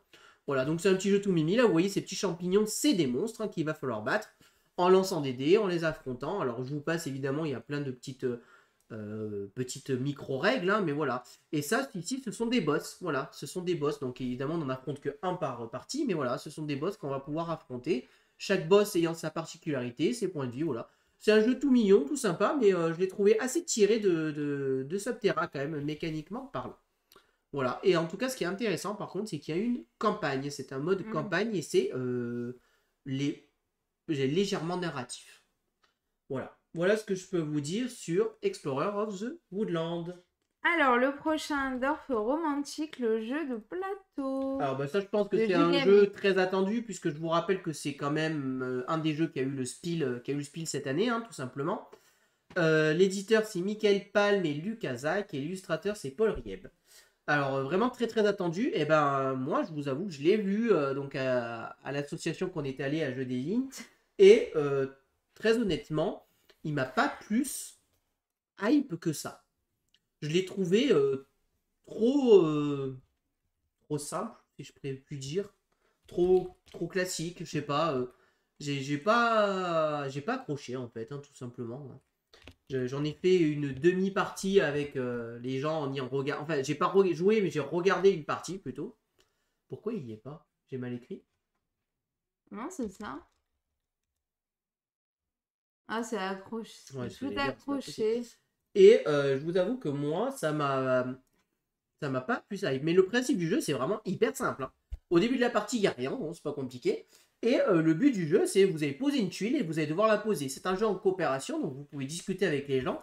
Et ça va être essayer de faire la rivière, par exemple, il va falloir essayer de faire la plus longue rivière possible. C'est comme Carcassonne. Le rail, c'est pareil, exactement. C'est un peu un Carcassonne-like, quoi, voilà. Et il y a des zones, il faut faire des zones un peu comme ça. Alors le petit twist, c'est que quand même, il y a chaque livret, chaque petite boîte qui contient des tuiles supplémentaires qui vont ajouter des règles supplémentaires, hein, voilà. Mais franchement, moi j'ai trouvé ça, la partie que j'ai vue, c'était assez ennuyeux, quoi. Tu pioches, tu poses ta tuile, tu pioches, tu poses ta tuile, tu pioches, tu poses ta tuile. Ah, on a fini. En vrai, moi je pense que j'aimerais bien. Hein. Moi j'ai pas du tout été hypé. Voilà, très clairement, je vous le dis, je l'ai vu la partie, je suis content de l'avoir vu d'ailleurs, comme ça, moi ça fait partie des jeux que j'ai pas coché, clairement. Faudra que tu essayes, toi, hein, peut-être que t'aimeras. Hein, à l'occasion, peut-être à la sauce, sinon. Ouais, voilà. Mais franchement, voilà. Alors voilà, le petit truc intéressant, c'est qu'en effet, il y a des petites boîtes, là, vous voyez, qu'on va ouvrir, et il y a un petit côté campagne, narratif, encore une fois, où on va avoir des nouvelles règles, des petites choses, etc. Mais voilà. Pour être honnête, moi, j'ai trouvé ça un peu plat, voilà, on va dire comme jeu. J'ai trouvé ça un peu plat. En tout cas, si vous l'attendez, sachez que ça arrive et que c'est quand même très attendu parce que s'il a gagné Spiel, c'est qu'il y a quand même des gens qui l'ont aimé. Il y a une raison. Voilà, très clairement. Donc voilà, moi j'ai pas aimé, il y a des gens qui ont aimé. Voilà ce que je peux vous dire sur Dorf Romantique. Ah, et derrière arrive un jeu. No Edge de chez Yellow. On passe du coq à l'âne pour moi parce que derrière arrive un jeu où j'avais reçu des critiques de gens. C'est-à-dire que c'est pas compliqué, on l'a testé à notre association ce jeu. Et tous les gens. Notre association. Enfin, l'association du jeu des lignes qu'on a été. Et tous les gens qui l'ont testé n'ont pas aimé. Ils m'ont dit, ouais, c'est pas bien, ça marche pas, c'est trop long. Mais parce qu'ils jouent à 4. Au point que je me suis dit, mais je vais pas le jouer, je vais pas aimer, quoi, c'est pas possible. Il y a tous les retours mauvais et tout. Et puis finalement, je me dis, je vais y jouer à 2. Parce que tout le monde y a joué à 4 et moi j'avais lu qu'à 4, c'était trop long. Et j'ai dit, je vais y jouer à 2, donc j'ai testé à 2. Et ben franchement, j'ai adoré ma partie. Au point qu'on va se le prendre, hein, je vous le dis. Moi, celui-là, je le veux. On a demandé à Yellow. Si on ne le reçoit pas d'Yellow, ça sera parmi mes achats. Moi, je le veux, Ancien New Age, rien que pour y jouer, même pas pour vous le présenter. On vous le présentera, évidemment. Mais voilà, je le veux pour moi, parce que j'ai vraiment trop aimé. Donc, l'auteur, c'est Rémi Mathieu. L'illustrateur, c'est Pierre Pless, Adrien Rive et Emilien Rostival. Et en fait, ça va être un jeu... Alors, je comprends pourquoi à 4, ça n'a pas plu. Ne jouez pas à 4 à Ancien New Age. Je vais peut-être dire quelque chose qui pourrait vexer un tout petit peu Yellow, mais pour moi, Ancien New Age, c'est un jeu à 2 points barre. n'y jouez pas à tous. La downtime est beaucoup trop longue à 3 ou 4. À 2, elle est parfaite et le jeu est parfait. C'est un vrai jeu de duel. Le but du jeu, tout simplement, vous allez avoir ici des monuments en fait. Et des monuments, vous allez y mettre ici des petites tuiles, ici des petits savoirs dessus. Alors, je vais essayer de trouver d'un peu plus près pour vous montrer. Il va sûrement avoir des photos bien plus sympas. Peut-être là. Ah ouais, elle est belle cette photo. Ouais, très bien. Et donc là, voilà, parfait. Ça, c'est un plateau de joueurs personnel et vous allez donc avoir des monuments. Vous voyez, les monuments ont des numéros. La première fois que vous jouez ce monument, vous devez le placer sur le numéro associé. Ici, je vais le placer sur le 3. Sauf si vous dépensez des cartes. Vous pouvez vous défausser des cartes pour vous dire finalement je défausse une carte et je le déplace à 4 ou à 5, etc. Dessus, je vais y mettre des jetons savoir. C'est-à-dire ici 3 jetons savoir. Ces jetons savoir sont représentés par ces jetons-là. Le but, c'est que ces monuments, en fait, ils vont vieillir dans le temps jusqu'à arriver ici. À chaque manche, on va les décaler. Quand ils arrivent ici, ils rentrent dans notre stock et ils marquent les points de victoire. Celui-ci, par exemple, me rapportera... Alors, celui-ci, il n'est pas dingue, il me rapporte 1 point de victoire. Sauf s'il reste des monuments dessus, ils vont venir se mettre ici. Ces petits trucs-là, ces tuiles savoir. Et ces tuiles savoir, c'est des points négatifs en fin de partie, si elles sont là. Donc le but, c'est que en même temps que le faire virer, il va falloir réussir à s'en débarrasser de ces tuiles pour éviter d'avoir le moins de points négatifs. Et ça va être un jeu à combo parce qu'en fait, nous allons jouer ici des artefacts qui vont s'activer. En fait, une manche, alors je ne sais pas s'il y a la tuile aide qui est présente ici, voilà. Ici, on a l'action. L'action se déroule en 3 phases. On va faire ce qu'on appelle d'abord notre phase d'action. Donc en fait, on va jouer 2 actions, tout simplement. La plupart du temps, jouer des cartes. Mais si on ne peut pas jouer des cartes, on va pouvoir piocher des cartes, défausser des cartes, ou alors prendre des objectifs là qui sont présents ici. Si on répond aux objectifs, on va pouvoir les récupérer. Ensuite, on fait ce qu'on appelle la phase de marteau, c'est-à-dire qu'en fait, tous nos symboles avec des marteaux vont se déclencher. Par exemple, là, ces artefacts-là, ces deux-là se déclencheront. Et enfin, une fois qu'on a fait la phase marteau, on fait la phase de déclin. Donc on décale. Et si jamais on a des cartes avec le symbole... alors je dis le symbole chimie, mais c'est pas le symbole chimie, c'est ce symbole-là. Là, et qu'elle traverse, qu'elle passe ici, on va déclencher la carte. Et en fait, ça va être vraiment un jeu à combo, tout simplement.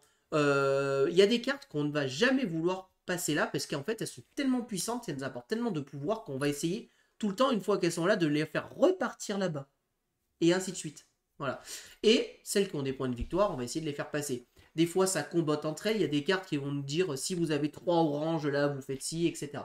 Et ainsi de suite. Franchement, c'est un jeu que je vous conseille si vous jouez à 2 et que vous êtes 2 joueurs, allez-y. Si vous jouez tout le temps à 4, c'est un jeu que je ne vous conseille pas. Voilà.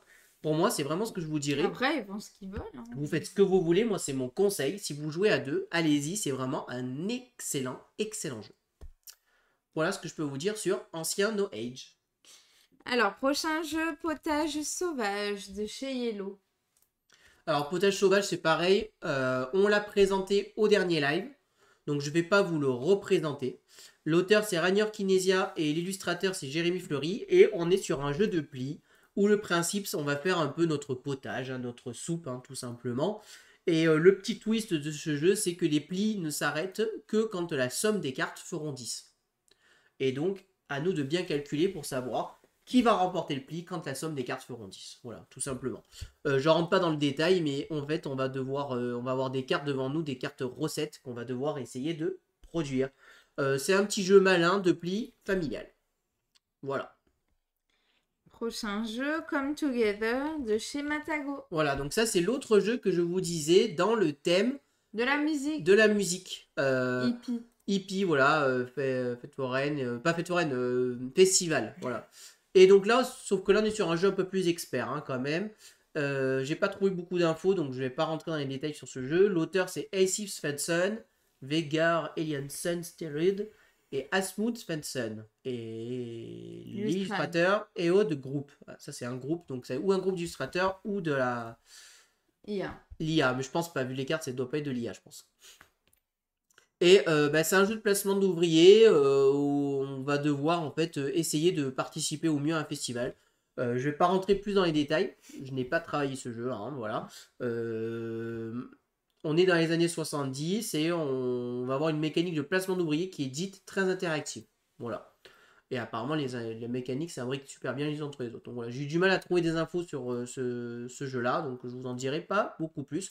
Je suis pas hyper fan des illustrations de la couve, personnellement. Moi non plus. Voilà. Ensuite, je reprends.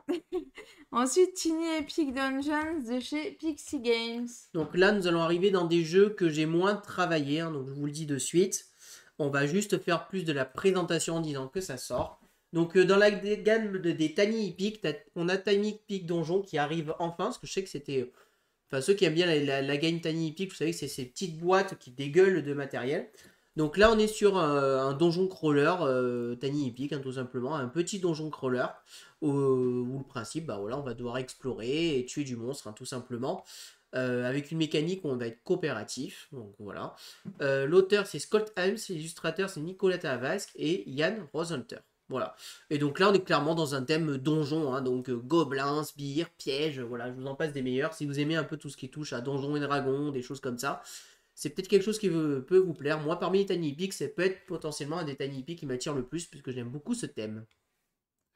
Ensuite, Crack Words de chez Yaka. Non, il n'y a pas de S. Alors ça va aller très vite. Vous aimez le Scrabble. Scrabble, vous aimez le Uno, et ben ils ont fait un jeu où on mélange les deux. Le Uno perso, hein. J'adore. Voilà, vraiment pas pour moi. L'illustrateur c'est Charlotte Faucon et l'auteur c'est Pierre Faucon. Et donc en fait c'est un jeu qui va mélanger le Scrabble et le Uno, puisque le but ça va être de se défausser de ses cartes, mais pour se défausser de ses cartes il va falloir faire des mots, tout simplement. Voilà, tout simplement, comment ça marche. On doit obtenir le plus gros paquet, donc obtenir le plus de points par joueur. Et chacun son tour, on va ajouter une carte de notre couleur à droite ou à gauche d'un mot. Et il va falloir former un mot et être majoritaire sur ce mot. Voilà. Le premier qui termine un mot d'au moins 3 lettres avec une majorité ramasse le mot et marquera ses points. Ensuite, Trou Noir de chez ATM Gaming. Alors là, on est dans les jeux qui vont très vite. Trou Noir, c'est un jeu d'ambiance et surtout de culture générale, hein, en fait, hein, tout simplement. Donc l'auteur, c'est Ben Ibé, l'illustrateur, c'est Anto. Et en fait, ça va être un jeu d'ambiance et de culture générale, donc jusqu'à 16 joueurs. Hein. Et le principe, on va tirer une carte et il va y avoir 2 questions dedans. Mais sur ces questions, on va dire des malus. C'est-à-dire qu'en gros, si tu réponds à cette question et que tu te plantes, tu vas avoir tant comme malus. Plus le malus est petit, plus la carte est facile à répondre, plus le malus est gros, plus la carte est difficile à répondre, si j'ai bien compris. Voilà, le joueur choisit alors le thème, il estime se sentir, s'il n'a pas la bonne réponse, il perdra un nombre de points. Malus, tout simplement. Et sinon, bah, c'est tout simplement un jeu où on va répondre à des questions, hein, voilà, de la culture générale, avec, voilà, comme dans tous les jeux, on va avoir des cartes cauchemars qui vont nous dire de répondre 5 questions sur l'affilée, ou encore des cartes cite-moi, par exemple, 5 variétés, je sais pas, de poissons, ou je ne sais quoi, voilà. Donc voilà, c'est de la culture générale, c'est assez connu, ça fonctionne bien, voilà, le type de carte commence à se met. Ensuite, Mojo de chez Banquise. On y a joué à Jeu des Vignes, du coup, avec Lucas. Mojo, qui est un peu un mélange de Skyjo et un peu de Uno, j'ai envie de dire. Le principe, en fait, on va avoir des cartes en main et on va jouer des cartes comme le Uno. Je peux jouer une couleur sur une... Non, c'est pas comme le Uno, c'est je peux jouer... si je joue moins, par exemple, il y a un 8. C'est ça. Si je joue moins, je pioche une carte. Si je joue plus, je peux me défausser de ma carte sans repiocher. Le but du jeu, c'est de se retrouver plus qu'à 3 cartes en main. Dès que j'ai 3 cartes, je les pose face cachée. Et on les révèle une à une. Ça fait un effet de compteur de tour. Le premier joueur qui a révélé ces 3 cartes met fin à la manche. Et en fait, mes cartes, c'est mes points de victoire. Tout simplement. Sauf que c'est mes points. Le but du jeu, c'est de faire le moins de points possible. Donc on va essayer de garder les cartes les plus petites. Voilà. Tout simplement. Et la partie, comme le Skyjo, s'arrête dès qu'un joueur a atteint, je sais plus, 50 ou 100 points. Et celui qui a le moins de points remporte la partie. Voilà. Je crois que c'est ça. Alors, il y a des petits twists avec des cartes qui font des petits retournements de situation, mais voilà, c'est un petit jeu malin de défaut. Et il y a aussi égalité. Et égalité, je sais plus ce que ça fait. Voilà, bon, il y a des petites cartes qui font des trucs, mais voilà. Ouais, en gros, on peut mettre plein de 12 sur les 12, un truc comme ça. Bref. Ensuite, il y a les Toits de Paris de chez Kiff Édition. Alors, Les Toits de Paris, c'est un jeu donc qui sort, dont l'auteur est Christine Algouf et Ludovic Montblanc. Ah, le coup. Et l'illustrateur, c'est Christine Algouf. C'est un jeu de collection, si je dis pas de bêtises. Non, de majorité et de stop ou encore. Excusez-moi, je dis n'importe quoi. Le principe du jeu, c'est que on va essayer de jouer des cartes petit à petit, mais il va falloir savoir s'arrêter en fait quand il faut, entre guillemets. Nous sommes des voleurs d'œuvres d'art et nous allons donc poser des œuvres d'art petit à petit ici dans les zones en faisant des couleurs identiques. En fait, tu vas Si collectionner tu as des une œuvres d'art. icône, ça fait avancer la police. Voilà, et en fonction des icônes, tu vas avancer donc en effet la police, mais il y a un principe ici de points qui se fait sur cette piste-là en fonction des œuvres d'art, mais je sais plus comment ça fonctionne. Bon, je voudrais pas vous dire de bêtises. Si jamais tu dépasses en tout cas tout, tu perds tout. Donc c'est là où il y a le stop ou encore. Donc il faut savoir s'arrêter à temps sans prendre trop de risques.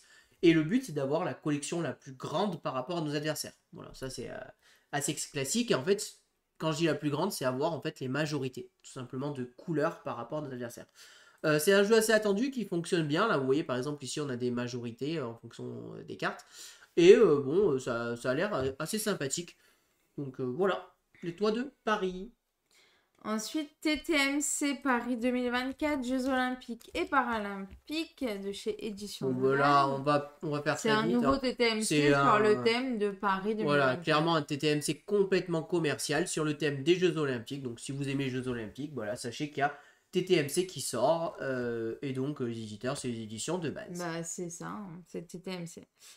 Ensuite, Welcome, édition de luxe de chez Blue Cocker. Donc bah voilà, Welcome, ils ont fait une édition collector. Alors plus de papier dedans, que des Velleda, tout en collector avec tout ce qui existait du jeu d'avant et toutes les extensions. Voilà, tout ce qui est dedans. Et ils en ont fait une grosse édition collector. Voilà. Je ne veux pas vous en dire plus. Hein. Si vous aimez Vincent Welcome Dutré. et que vous aimez tout, voilà. Oui, oui, c'est illustré par Vincent Dutré. Beth Sobel, Weberson Santiago, Christine Alcouf, Ryan Goldsberry et Maud Chalmel. Et c'est fait par Benoît Turpin et Alexis Allard. Voilà. Mais en gros, c'est le même jeu Welcome, mais c'est juste ils ont tout mis dans une belle boîte, édition un peu luxe, collector, un peu tout, un peu comme une big box. Hein, comme Ouais, voilà. c'est ça. Et pour finir, le 22 septembre, on finit avec Carte Aventura Odyssée, le secret des pharaons, de chez Blam. En gros, c'est un nouveau Carte Aventura qui sort, quoi. C'est à droite. Un nouveau Carte Aventura Odyssée, ce qui veut dire Oui, Odyssée, c'est en version famille. enfant, en Ouais. famille, voilà, les secrets du pharaon. Donc, bah, le thème Égypte, moi j'aime bien, hein. Ça peut être rigolo à faire avec la petite, à voir. Ils disent à partir de 6 ans, Ah bah voilà. on pourrait essayer de voir, pour essayer avec la petite. Donc voilà, et l'auteur c'est Thomas Dupont et Madeleine Dumb, et l'illustrateur c'est John Landar. Donc un petit Carte Aventura Odyssée, donc là attention, c'est plutôt pour un public enfant. Alors, on passe au 29 septembre, Maple Valley, de chez Kids Table. Non, non, non, regarde, tu notes là. Ah oui. Alors, je l'ai pas bossé celui-là, je l'ai zappé. Ah bah, il est là. Hein. Ah oui, mais en fait, parce que là, c'est ceux que j'ai arrêté de bosser. Hein, maintenant, Oui, voilà. alors, Maple Valley, c'est un jeu qui sort donc chez Matago. La Matago sort énormément de jeux en septembre, c'est un truc de dingue. Je crois que ça fait au moins le 5e jeu qu'on cite de Matago. Kids Table. Oui, mais c'est localisé par Matago. Hein. Ah d'accord. L'auteur, c'est Roberta Taylor et l'illustrateur, c'est Showa Teni. Et donc, c'est en fait un jeu dans le même style que Créature Confort. Ouais, je vais y arriver. Voilà. Ça y ressemble. hein. C'est le même Ah illustrateur. oui, de manière, c'est écrit noir Ah, bah, sur c'est blanc. Hein. On marqué est dans le Créature monde de Confort. Créature Confort. C'est un jeu de recherche et de célébration de nouveaux départs. C'est un jeu de gestion main et de collection. Alors, je ne vais pas vous dire de bêtises, je ne l'ai pas bossé. Hein, donc, désolé. Il y avait trop de jeux, je n'ai pas pu tout bosser. Il n'y a qu'un seul aile. Je ne sais pas si j'ai des photos un peu à vous montrer. Là, ça manque un peu de photos. Voilà. Comme ça, je vous montre quelques photos. Voilà, ça me fait penser un peu.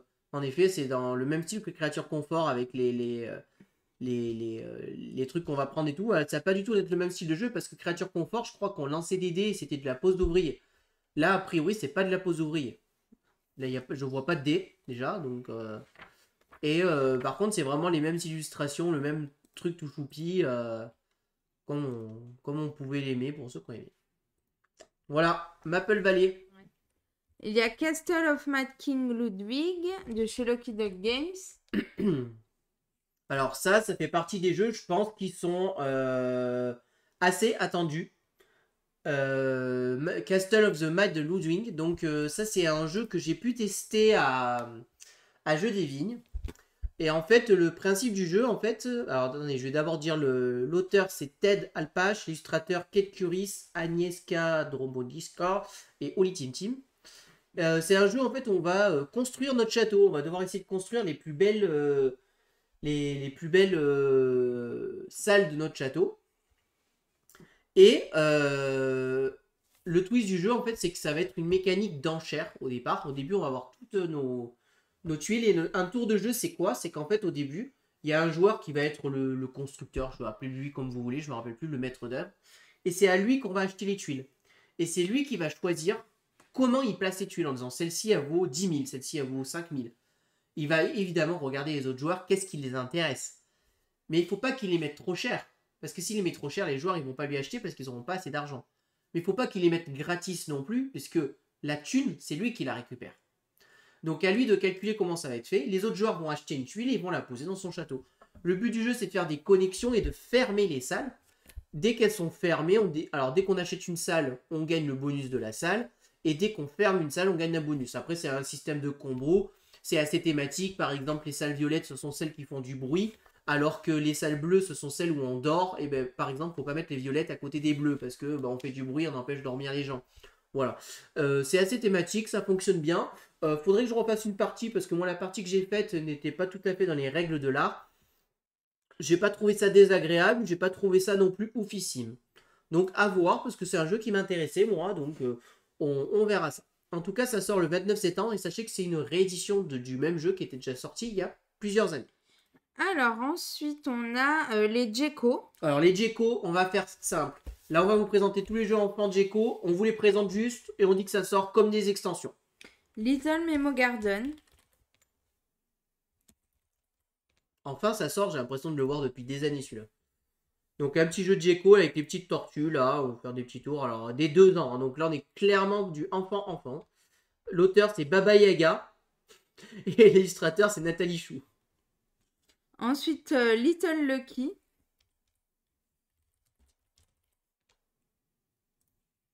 Donc Little Lucky, pareil, dès 2 ans, des petites souris. Alors je sais pas ce qu'il faut faire, un petit jeu de mémoire. L'auteur, pareil, Baba Yaga et Nathalie Chou. Baba Yaga. Ensuite, Wood Animal, Zoologique. Là, c'est pour jouer tout seul, quoi. C'est bien, ça. Donc, dès 7 ans, un petit jeu solo, un petit casse-tête solo. C'est pour toi, Dogma. L'auteur, c'est Cédric Martinez et l'illustrateur, c'est Tom Frost. Ziz Animal, pareil, Zoologique. Donc, Ziz Animal, dès 5 ans, un petit jeu solo pour les enfants, hein, encore une fois, et même pas d'auteur. Là, on passe à Abba, la vallée des Vikings version mini. Alors, la vallée des Vikings, c'est connu. Hein, et vallée. Il est là. Mais la version mini. Donc, c'est juste le même jeu, mais en version mini, quoi. Donc, version de poche, en boîte en métal de chez Abba. Voilà. Et l'auteur c'est Wilfried Faure et Marie Faure. Hein, c'est les deux, je les aime bien, c'est ceux qui ont fait c'est celui qui a fait Petit Peuple. Ah oui, exact. Chute de chez Abba. Chute ouais. Chute de chez Abba, un jeu sur des fromages et des souris apparemment. L'auteur c'est Rainier Stop et l'illustrateur c'est Adélaïde Camp. Et Captain Pépé. Ah bah aussi. J'adore les noms quand même. Hein. Ouais, franchement. Ça parle aux enfants, ça. Alors, Captain Pépé, l'éditeur Abba et l'auteur Marcus Singer. Voilà. Donc désolé pour Abba et Djeko, mais les jeux enfants sont quand même pas des jeux qui sont forcément très intéressants sur notre chaîne. Mais on annonce quand même que ça sort. Si vous cherchez des jeux pour enfants, intéressez-y, vous. Ouais. Et c'est un jeu Legacy quand même, celui-là. C'est intéressant. Waouh. Ah bah. Alors celui-là aussi, on va aller très très vite. Alors, les chroniques de Dronagor de Chien Trappeur. Alors voilà, on va faire simple. Il sort tout ça dans les chroniques de Grunagor. 1, 2, 3, 4, 5, 6, 7, 8, 9, 10, 11. Au moins 12 choses différentes. Donc c'est toutes les extensions et tout. C'est un énorme donjon crawler dans lequel nous allons nous balader, explorer tout ça. Donc si vous êtes hyper fan de ça, n'hésitez pas à y aller. Il y a le budget et vous avez de quoi vous amuser pendant des années. Ensuite, Spellbook de chez Space Cowboy. Alors, Ça, c'est Spellbook, joli. Hein. et c'est un peu attendu, je ne l'ai pas bossé, c'est dommage. L'éditeur, c'est Space Cowboy, l'auteur, c'est Phil Walker Harding, pardon, et l'illustrateur, c'est Cyril Bertin. Alors, Spellbook, ça va être un jour où on va devoir devenir donc, le plus grand sorcier, on va devoir collecter ce qu'on appelle on va devoir gérer notre matéria, et on va essayer de nourrir notre familier et apprendre des sorts, donc un jeu dans la sorcellerie. Ça va être un jeu de gestion de main et de collection. Donc j'imagine qu'on va devoir collectionner des cartes qui vont nous faire marquer des points. Je ne suis pas renseigné sur la mécanique, donc je ne vous dirai pas de bêtises. On va juste vérifier un peu ici comment ça marche. Donc dans Spellbook, chaque joueur va accompagner un familier qui va posséder un grimoire et maîtriser les sorts. Le jeu va fournir des ensembles de sorts prédestinés à utiliser dans les premiers tours, mais bientôt les joueurs vont commencer à dessiner des sorts au hasard. Donc on va devoir fabriquer nos sorts en fait. Et chaque combinaison de sorts va donner un effet qui va durer durant le reste de la partie. Donc en fait on va faire des sorts qui vont nous donner des effets pour toute la partie. Et au fur et à mesure, les tours progressent et le jeu va devenir une expérience différente à chaque fois. Ils disent qu'il y a plus de 2000 combinaisons différentes. Le jeu se termine dès que le grimoire d'un magicien est terminé. Est-ce qu'on a des photos un peu plus jolies? Non, c'est pas ça. SPE2L.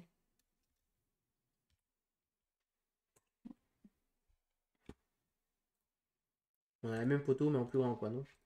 Ouais, bon. Bon voilà, on n'a pas trop de photos et d'infos dessus, mais j'imagine que c'est là qu'on va faire nos sorts pour marquer des points. Bon, j'ai pas trop d'infos, mais en tout cas, je vous avoue que c'est un jeu qui m'intéresse. Après, c'est Asmodée, donc on verra. Spellbook. Alors, le prochain, Ready Set Bet de chez Yellow. Ah, ça, c'est le jeu coup de cœur de le Meeple Vert. Vous allez voir, le Meeple Vert, il va vous en dire que du bien de ce jeu. Il a adoré. C'est vraiment son jeu de l'année. Bah, il est vert. Hein. Il est, voilà, en plus, c'est tout vert. C'est, voilà, il adore. Vraiment, c'est pour lui, je vous le dis. Bon, plus sérieusement, c'est un jeu qu'on a pu jouer à Jeu des Vignes. Et je vous avoue que j'ai été très mitigé sur ce jeu. Pourquoi j'ai été mitigé? Parce qu'en fait, il y a une partie que j'ai adorée et une partie que j'ai détestée. Vraiment. J'ai adoré le côté course. C'est-à-dire que c'est un jeu sur lequel, en fait, on va faire des paris sportifs, hein, littéralement. On va dire, par exemple, je pense que le bleu va gagner, je pense que le 5 va gagner, je pense que le 5 va finir 3e, enfin voilà. On va faire des paris hippiques et on va miser des jetons de valeur de 1 à 5. Et la récompense, ça sera le multiplicateur. Évidemment, c'est un jeu de prise de risque. Et l'application va faire avancer les chevaux. Et les chevaux, ils ont des numéros, hein, ils ont de 1 à 12. Et ils lancent 2 dés. Donc quand ça fait 12, c'est le 12 qui avance. Quand ça fait 7, c'est le 7 qui avance. Donc mathématiquement, c'est le 7 qui a plus de chances de gagner. Je vous le dis, nous, dans notre partie, le 7 n'a jamais gagné. Et au bout d'un moment, dès que 3 chevaux ont franchi cette ligne rouge ici, on arrête les paris. On arrête les paris et là, à ce moment-là, on regarde et on voit qui a gagné. Et on arrive au côté que j'ai détesté dans ce jeu. Pour marquer les points.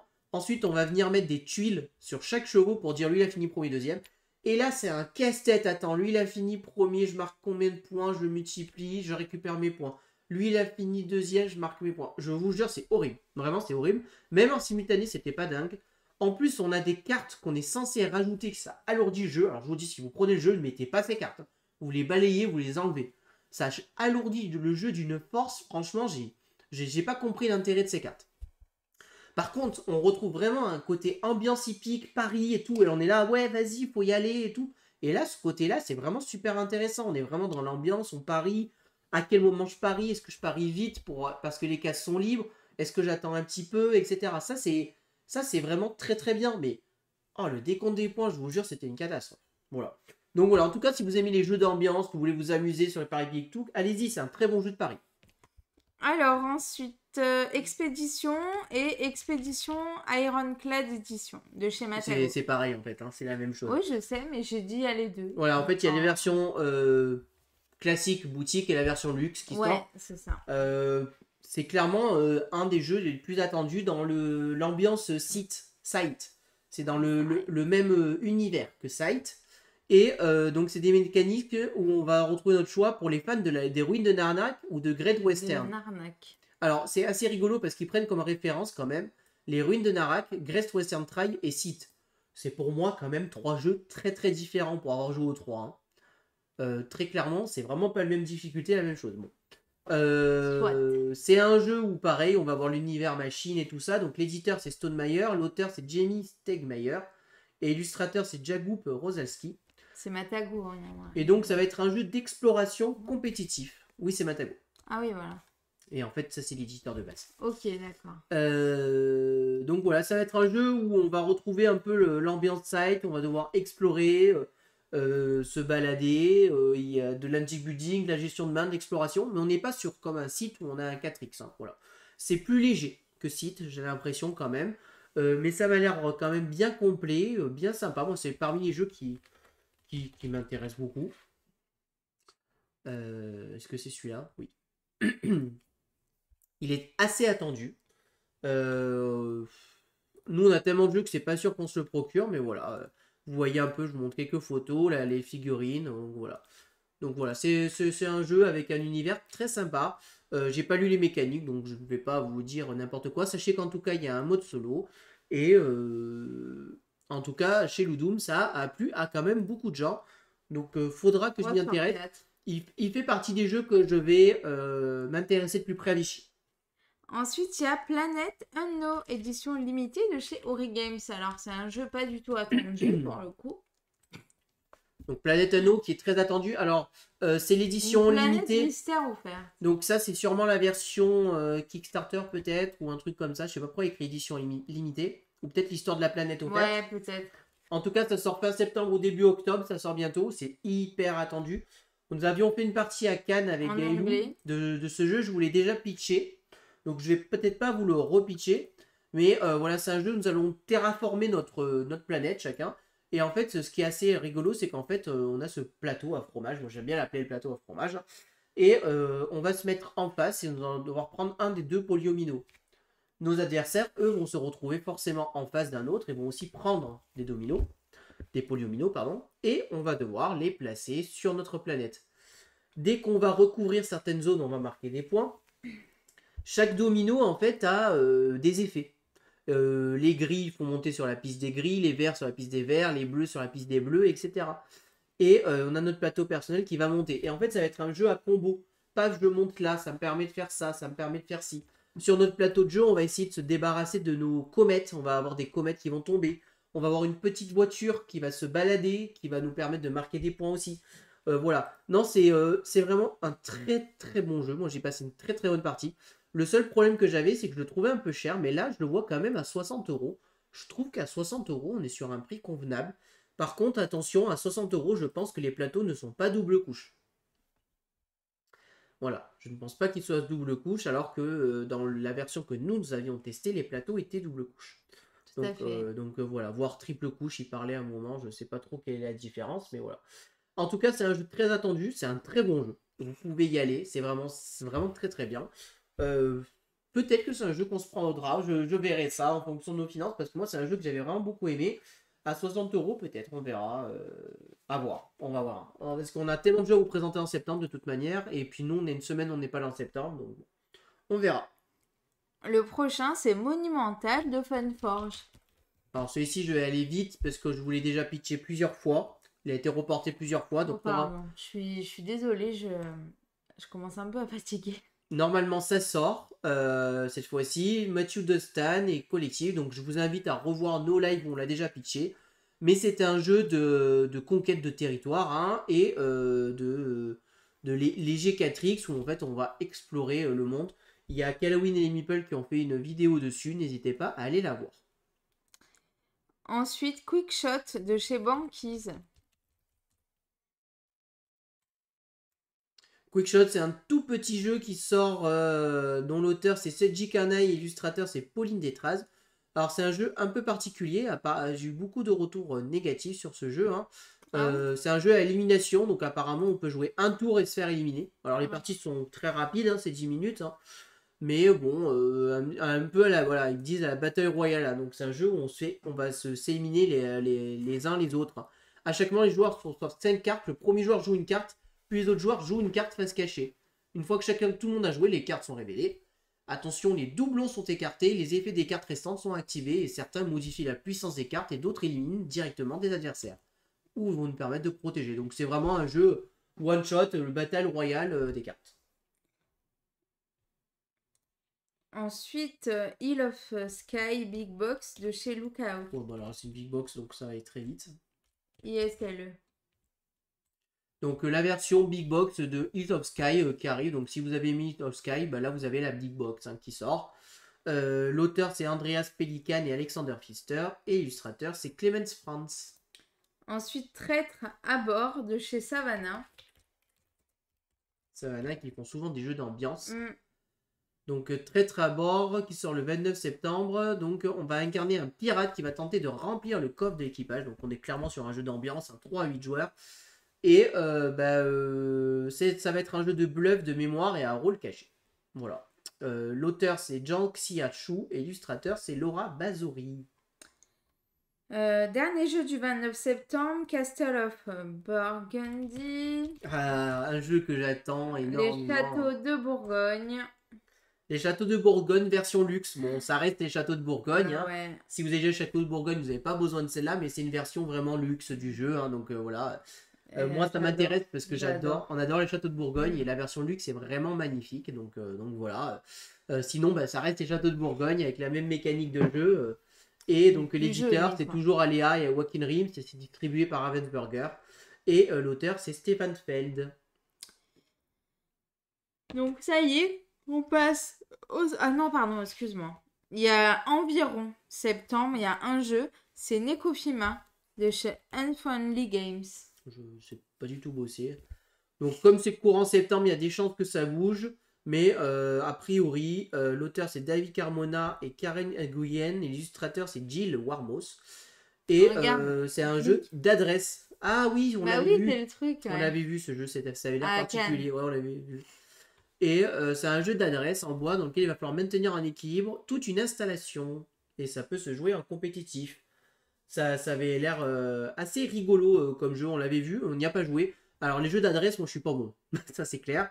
Mais c'est ce genre de jeu, ça se joue en quelques minutes, en 20 minutes quand même, ils disent, d'accord. Donc voilà, ça sort courant septembre, ça veut dire peut-être ça sort en septembre, peut-être après. On verra si on en reparle. Apparemment, il y a Vincent et Lou et Mister Lou qui ont fait une vidéo dessus. Donc, écoute, voilà. on vous invite à aller la voir aussi. Ouais, parce que c'est pas ça que vous verrez sur notre chaîne, ça c'est sûr. Bah voilà. Les extensions. Du coup, le 1er septembre, il y a une extension de Paper Dungeons Side Quest. Ça, c'était une extension assez attendue. Donc, une extension sur Paper Donjon. Qu'est-ce qu'elle ajoute, cette extension ? Des explorations de donjons, dit-il. Voilà. Cette extension propose de nouveaux éléments pour augmenter la difficulté du jeu, de nouvelles fichoirs et des défis plus coriaces. Bon, nous, je vous avoue, on adore Paper Donjon. Enfin, moi, j'adore Paper Donjon, mais je n'ai pas assez poncé Paper Donjon pour me prendre l'extension. Mais voilà. Et c'est sorti, hein, ça sort pas, c'est déjà sorti pour info. Ensuite, le 8 septembre, il y a Iki Akebono de chez Sorry We Are French. Donc ça sort, voilà, en effet, le 8 septembre. Donc l'extension d'Iki, on vous en a déjà parlé sur notre vidéo d'Iki. C'est une extension qui va venir apporter une zone supplémentaire, des variantes à 2. Et je crois qu'il y a... Non, il n'y a pas le mode solo. Dans le mode solo, c'est non officiel. Donc voilà, une extension qui donne bien envie. Moi, j'aurais bien aimé pouvoir me la procurer. Tapestry, Fiction et Futur. J'ai l'impression de la dire tout le temps, celle-là. Hein. Promis, on la dit plus. Même si elle est reportée, je la dis plus. Voilà. Je vous le dis, c'est la dernière fois. J'en ai marre, elle est tout le temps reportée. Une extension sur Tapestry, Fiction et Futur. Le 15 septembre, Négociateur, prise d'otage. Il y a 4 extensions. Et c'est de chez Don't Panic Games. Donc on a Négociateur, prise d'otage, édition collector, de crime, prise d'otage. Et donc les extensions, ça doit être là, quelque part là-dedans. La C'est famille. 7, 8, 9. 7, 8, 9. Voilà, bon, des extensions pour négociateurs, prise d'otage. Brasil Impérial Automato, Super Meeple. Alors ça, non seulement je l'attends, mais je vous le dis, je vais me le procurer d'une manière ou d'une autre. Je vais voir si avec Super Meeple, s'il peut me l'envoyer, mais au pire, pour 10 euros, je l'achèterai. C'est une extension pour pouvoir jouer avec un automate, le mode solo Brésil. Moi, j'ai adoré Brésil, donc j'ai envie de tester le mode solo. Donc voilà, et ça apporte donc tout simplement un automate dans Brésil. Final Girl, il y a 2 extensions, dans le Panning Games aussi. Donc 2 extensions pour Final Girl qui arrivent. Descent Legend des Ténèbres. Encore, on l'a déjà La dit. guerre du traître de chez Fantasy Flight Games. Aussi, on l'avait déjà dit. Donc voilà, une grosse extension qui fait un demi-kilo. À 150 euros. Voilà, à 150 euros. Et il précise bien qu'il faut le jeu de base. Hein. Donc voilà. Oui. Autant vous dire qu'avec ça, je pense que vous avez de quoi jouer. Ensuite, 22 septembre, Tiny Epic Dungeons Stories de chez Pixie Games. Donc une extension à Tiny Epic Donjon. Unstable Unicorn Cauchemar de chez Turtle. Donc Unstable Unicorn Cauchemar, je ne la vois pas. Apocalypse. Merci. Donc une petite extension pour Unstable Unicorn. King of Tokyo Baby Gigazor de chez Yellow. Ah, c'est une micro extension de King of Tokyo, ça je crois. Elle est là, c'est une toute petite micro extension qui ajoute le Baby Gigazor à nos parties de King of Tokyo. Oh, c'est trop mignon. Et le dernier, c'est le 29 septembre, Castle of Might King Ludwig extension de chez Lucky Duck Games. Donc ça c'est le jeu de base. De base, et après il y a l'extension. Et donc l'extension qui est aussi chère que le jeu de base, qui apporte plein de nouveaux lieux en fait, tout simplement, pour Castle of Might Ludwig. J'espère que cette vidéo vous a plu. Si vous avez aimé, n'hésitez pas à vous abonner à la chaîne, à aimer la vidéo, à commenter la vidéo. Et puis on vous dit à très bientôt pour de prochaines vidéos. Merci beaucoup, à bientôt, au revoir. Au revoir et n'hésitez pas à nous rejoindre sur nos réseaux sociaux.